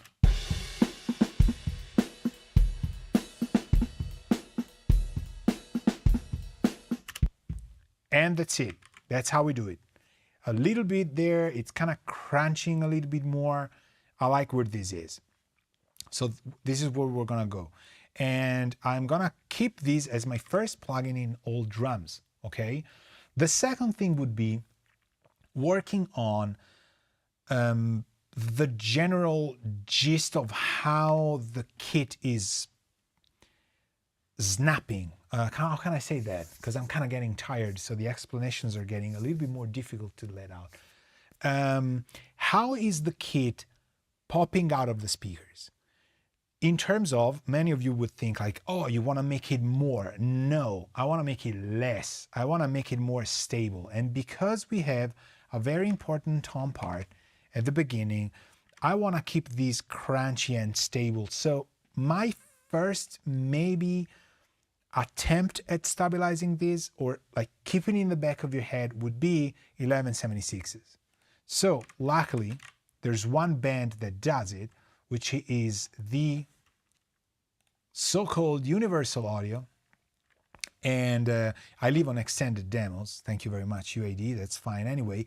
But how do we use these, and how much of a sin it is to use something like a limiting amplifier on drums? Well, I haven't done records with, I've been looking at people doing important records when I was way younger than I am now, and these pairs of 1176s would go all over this, okay?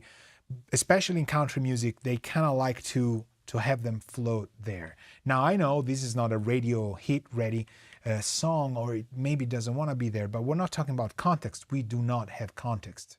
So what I would like to have is just an ever so slightly bump of the volume. Some people go kind of hard on it, like 3 to 5 gain reduction in dBs, but let's get a vibe for it.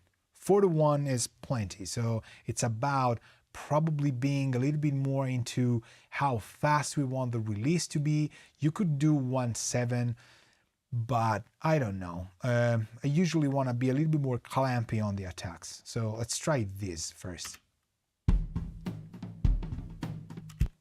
These already sound good. I can tell you, if we bypass it, it has that thing. Oh, so good. Just exactly. You hear how the whole balance of everything kind of reshaped itself after tape, as if we had recorded on tape and now we're mixing it, right? So I'm gonna keep going. Let me do a copy on B and we keep A where it was.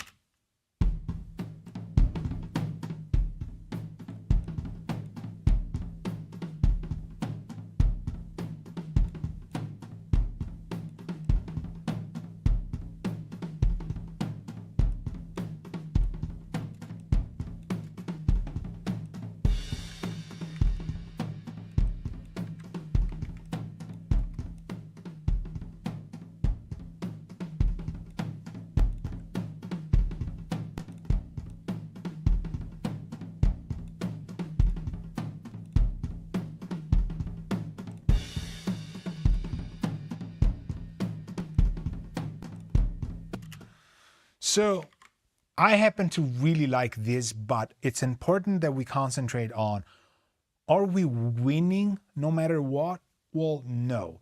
In isolation, the drums lose a lot of low frequency build-up, right? The beautiful subwoofer kind of thing, we no longer kind of have it because the kick is getting blasted there. Now you could sidechain thing, you could do whatever you want, but it works. The kit in this genre especially doesn't need to be super subwoofery, high audiophile kind of stuff. Certainly, I can tell you it's beautiful by itself without this. It's getting packed in, right? But it's got its benefits. Now you might say, well, do a copy, go to A, paste this, go back to B, and open the attack more. Well, this could work, but the slowest attack on an 1176 is way faster than a kick would need to have. So maybe it's a matter of going a little bit less on the mix knob, but I gotta be honest with you, I kind of like this. So I'm gonna keep it for demonstration purposes. We keep it as it is. What's the next thing I would do? The next thing I would do is probably, let me get a vibe for it. What would be the thing? Sometimes I would set parallel compression, but now I would get this kicked to be a little bit more poetic somehow.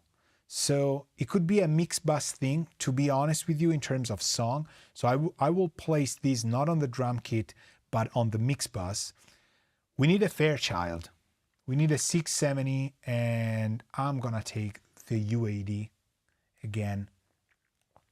We need this Beatlesy thing, I don't know, but I don't want things to compress, but I want to set this mix bus compressor just to give an idea.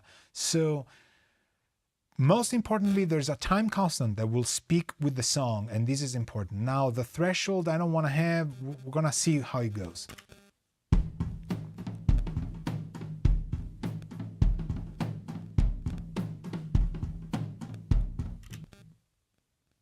Have you heard it?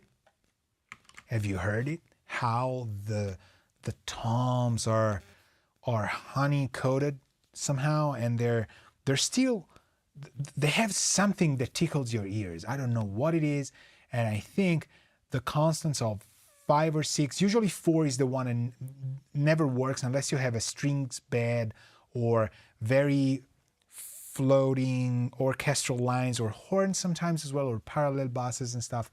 5 and 6s or just 1 to 3 are just fantastic. I am not even gonna touch it. This is staying here and it's my vibe. If I work the drums now, that mix bus compressor is also taking, it's working towards that. Now what we should try and do is set up my 33609. So what I need to do is go to external effects and call this, well, 336, if I can type 09. So it's a stereo configuration with a stereo configuration, and there's no link with the MIDI association with the MIDI device. I know for sure that I am sending to 11 and 12, which is, you see, they're the only one open, and I'm returning on 3 and 4. Okay, so now what we need to do is we need to take a look here. Well, I'll keep my 33609 there in camera so that you can see it. And we need to open a bus for it, right? So I'm gonna do it right next to the drum bus. Why not? And I'm gonna go Effect. I call the external plugins 33609. It's stereo. It will go to all drums. Maybe not. Maybe it will go to all effects. And it's gonna be called 33609. Boom. This dude is now all the way to the right, of course, because it's being placed in order right here. So what I need to do is go to buses, move it right here. You know what? I'm gonna put it before the old drums here, all kicks and all snares, because this is a dedicated thing, and it's fine here. So what it does here, it's just a delay, an input gain, or and a retard gain, send and retard. I think they're fine at 0. Doesn't quite matter. I'm gonna try and measure delay. 1.75 milliseconds. It's fine. We keep it that way. Now I'm gonna solo exempt this dude, and we can send stuff to the 33609. I'm gonna take the all kicks and all snares. I could send the whole kit. I usually do send the whole kit, but I'm gonna send kick and snares, and they're actually not even playing in this section. So we're gonna go here, and just to calibrate the unit, I will do it this way. So you see I'm sending 33609, send and retard at 0 level, and they should be going here to the bus. And now it's in bypass and set to dual mono. So well, we should hear something.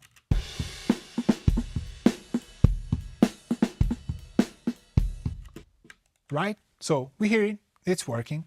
So what I'm gonna do now is I'm going to take bear with me, the whole kit. The whole kit. I could do it 2 ways. We could send individual channels all together to the 33609, or we could send the whole kit to the 33609. Now, if we do this, the J37 and the UADs are gonna get affected, are gonna get into the 33609, right? So I've just thought that maybe I don't want to do that. I want to get different amounts of things in there. So I'm gonna turn everything on, plus kicks and snares. So now the whole kit is going, minus the samples. They're going, which I'm actually, you know what? I'm gonna send the samples as well. It's the kit we've been listening to, so let's take that. They're gonna go into the 33609. And let me put it on a big camera, and let me avoid getting snapped into stuff here. Just bear with me for a second, right? Because I have headphones all along the way. All right, so here we go engage, and I'm gonna go dual mono. I'm not gonna go stereo here because this will affect the whole, they will compress together. The detector is gonna get linked. So I don't wanna do that. So I want a compressor in, both of them. I don't wanna have my limiter in, and I wanna have the fastest release. The gain, I will probably keep at +4-ish something, and I'm gonna keep maybe a 3-to-1 ratio to start. I like 3-to-1 or 1-to-5. Given the song, maybe, you know what, 1-to-5. And then the threshold we have to decide. So it could be 0, could be -4. Usually I start with -4, and then we see which kind of compression we're getting. So I'm gonna go back to the DAW plus the 33609.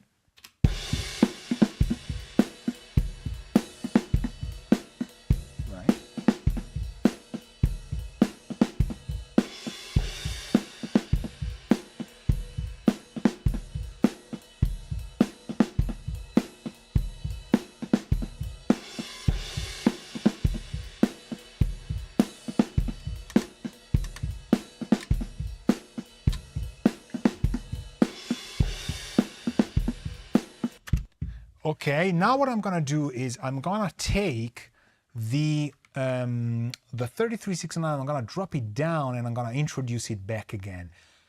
It's nice that I've done it with single tracks because I'm actually now thinking, no, I don't need to, I made a mistake, that is sending the samples to the 33609 as well, because the samples are going to the old kicks and old snares.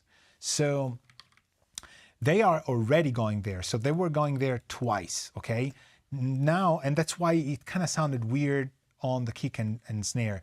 Now I'm gonna bring it up and we're gonna listen to it. Then we decide on the levels, because it might very well be, which is something I usually do, that we don't want a lot of kicks and snares in the 33.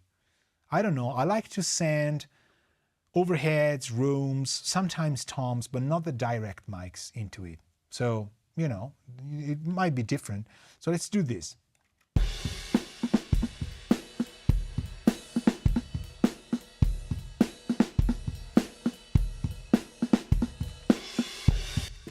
You hear it? It's kind of weird. So I'm not gonna send the kicks and snares, and I'm gonna work the overheads manually. I think the mono and room are what need to be changed. So I'm gonna select them all so I can do this together.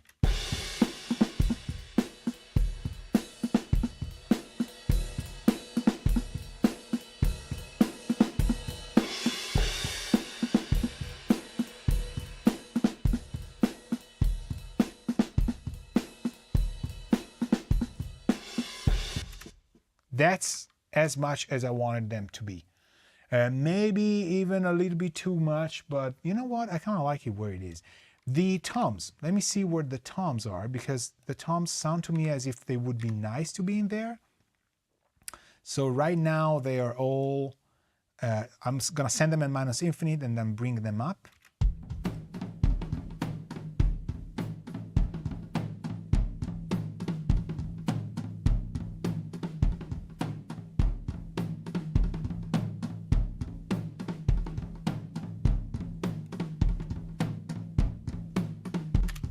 You hear how they feel the space more? Ah, it's so good. Now I'm gonna play with the kick, because I'm thinking maybe a little bit goes a long way. I usually don't use it, but let's try this.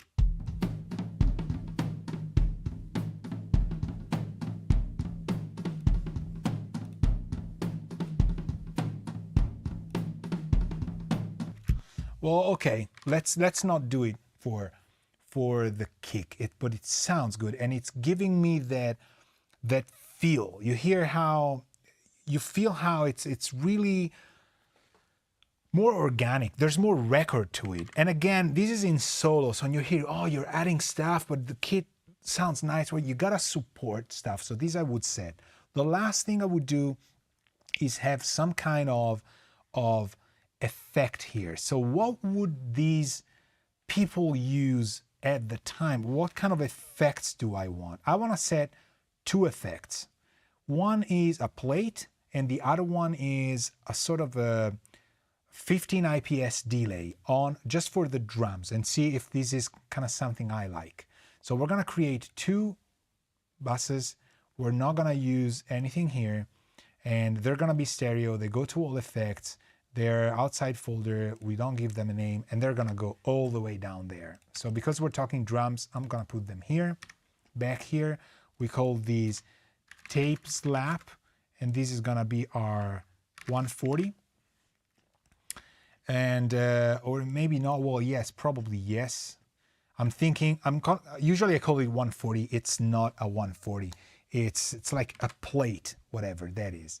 So let me just fine tune something for the toms. Let me put a part here with the toms. Nice. Okay.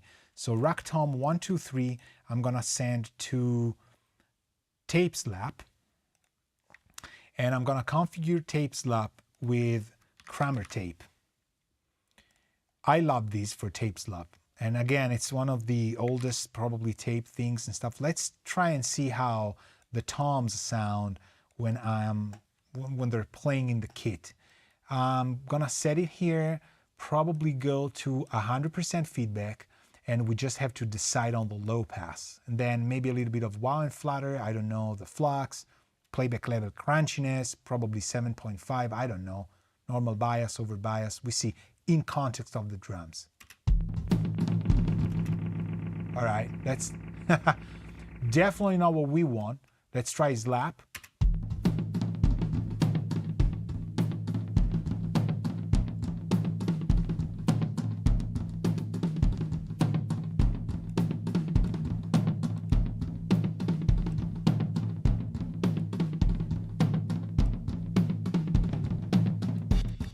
All right, how weird is that? I know, but hold on. It's a lot of effect. We don't need that much, but it could be cool. Not for all of them, maybe for just the floor, but if something this obnoxious works, it could be nice. Now I'm gonna show you what you can do later on.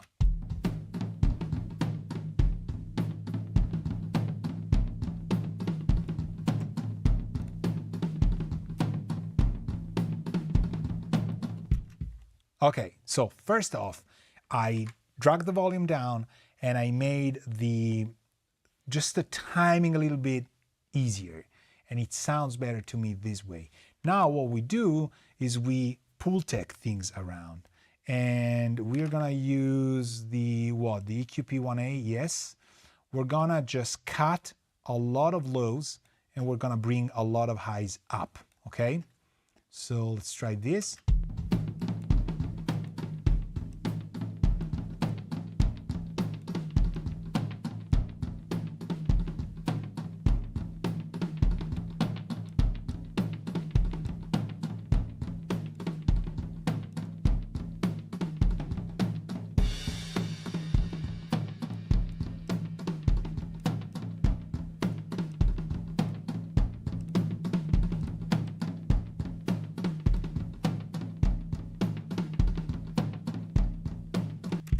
All right, this stays like this.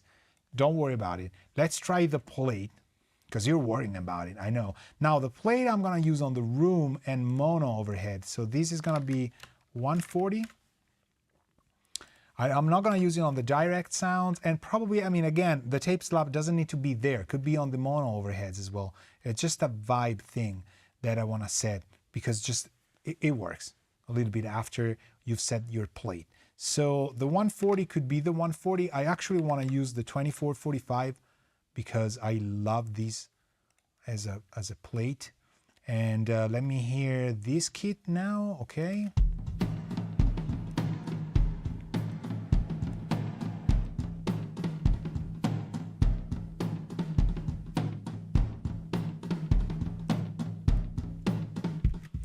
Now we're really deciding the vibe of that sort of the vintage thing, right? The delay is important, but first I want to get the color, the red knob right, because it's a ton of different sounds in one. So I'm going to lower it a little bit, and let's hear which one feels that kind of vintage 60s, 70s vibe.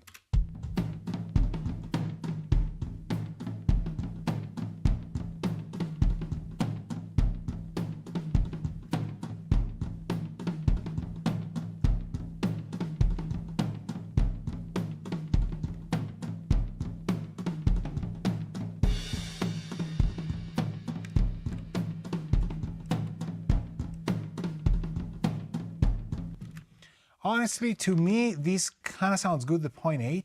Now I'm gonna play with the EQ.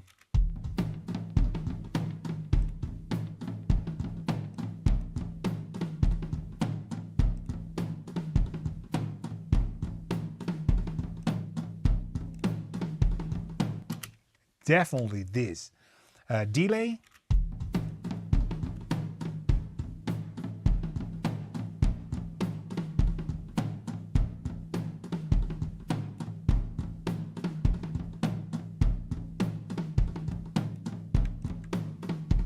Okay, so because the delay is getting a little bit, it's taking the effect away from the direct sound, we can lower the gain, right?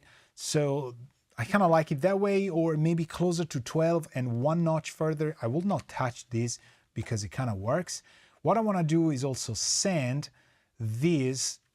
I could duplicate this effect for the tape slap, but what I want to do is remove the tape slap from the main mics, try it only on the central tom. Let's try that.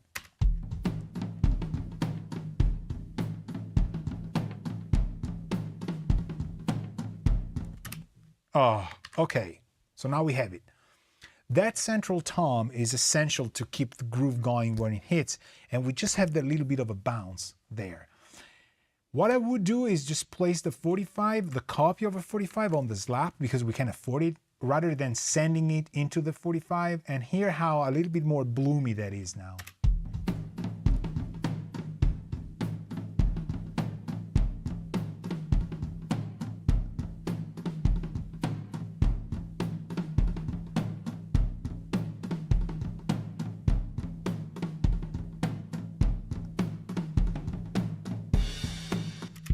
Okay, why am I doing this? I want to connect the tom sound to the kick that comes after at the beginning of the beat.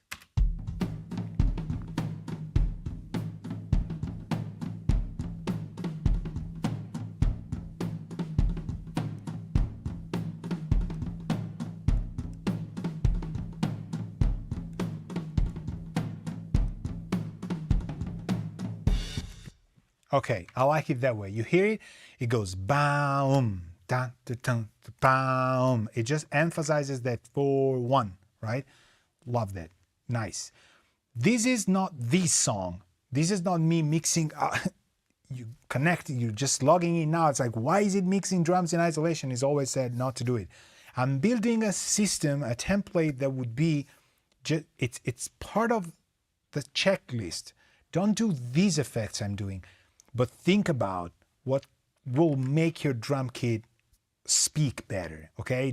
You don't have to do that as a checklist, like literally doing the 140, the tape slap, all this stuff. Absolutely not. But this is kind of where I would set my kit to be. We did all the phase checks, we did tons of things in terms of the gain staging, the different relationships, the bassing, the samples, yes or no. There's actually drum samples, I'm gonna say that again. There's a little bit of kick and snare in here, which I think are kind of hard to understand, but it's there. And I think it makes it better. I mean, I'm getting used to it, so it works. We decided whether we wanted the overheads, the mono, the stereo. We prioritized stuff. We retrained the trims in order to have the faders at 0. Yes, then we did the limiters. We did a little bit of what is it, like tape, compression. Then we did the 33609, which is glad we're here, waiting for us to send it sound. Then we did the effects in terms of parallels, and the sound of the drums is pretty much done in terms of where I would want it to be. If this was a record, you would have your mindset done in a way. There's still things I would do, maybe another parallel, maybe with a fatso, maybe with something a little bit more old school. Maybe I would use, I don't know, a chamber for a snare and then put the microphone super close. It's contextual. We cannot really say that I do that all the time. But I wanted to encapsulate this workout in terms of a drum mixing workshop, right? So that's why I called it drum mixing workshop. It has to be out of context a little bit, and it was completely out of context, actually, not a little bit, because it just summarizes how you would deal with stuff. The question that I got on how you deal with long ringing toms, it's kind of funny how I'm answering these, because if you noticed, I have not touched the toms in terms of there's no EQ, there's no compression. it's self-fixing itself way more than you would think it would. A lot of you, I'm thinking, because I've done that, and it's kind of a mistake, would have gone initially over the toms and go scoop the low mids, change stuff, and then you have this very dry kit made of different pieces that fights against you. And the last thing I want is the kit to pose resistance to my mixing approach. So while some of the stuff would be something your assistant does, nobody has assistants anymore. So you gotta be your own assistant and do it in steps. I told you when I would stop, go to have dinner, come back the next day, maybe treat the effects. Now I would probably try and maybe saturate something more in parallel, for example, some hits that I want to have a little bit more, but I would keep going. I would want to integrate the bass in here. And again, 10 tracks, 15 tracks for a record. Well, my mixing template's kind of there now. I know where the kicks have to be in terms of volume, and this is just a lifesaver. Also because your drums are going to support the whole thing. And imagine me doing the same for bass, guitars, keys, vocals, backing vocals, and not calling these the mixing sessions. I would call these the pre-production for the mixing. But once you get, you sit down and say, okay, I'm gonna open an SSL channel strip plugin on this snare just to brighten it up a little bit, which we could actually continue with the whole song. I will do it on my Patreon. So I will keep mixing this song with the drums that I have, bringing this stuff around. So if you want to see the remaining parts, please join my Patreon and you will see all the other chapters. I'm going to do the bass, the guitars, the keys, and then probably automation as well. But I want to bring this in context. So the second chapter will be the context of the song. And working the same way in template land for the other tracks. Now, remember, we're hitting 5,000 subscribers. If you're going to subscribe before then, I'm going to do a raffle and get one winner that will get, Focusrite doesn't even know it, a Scarlett 2i2 audio card. Now, what I have here is a 3rd gen. I will get you a 4th gen and not this one, because this one's mine. You can't use it. So if Focusrite wants to come aboard, fine, awesome. They'll send it to you. Otherwise, I'm going to buy it off you, from you, for you. No, off Focusrite for you. That's what I meant. 5,000 subscribers. Subscribe to YouTube. We're doing this because why not? I want to do this. 5K is a huge thing for me. I thought I would never drop over 100. So we're going to do it and we're going to do that. Remember also, we've seen some plugins like Mastering the Mix Limiter. This thing is free for you if you join my Patreon, because as an education supporter, Mastering the Mix is giving this to every patron of mine. So if you join it, this plugin is free and you get 25% discount on all of the other plugins, including what we've used, which is Fuser. Now, why am I doing such a big deal of advertising the heck out of everything? Well, because if you join, you become part of the people who made the video you've been watching today for free available.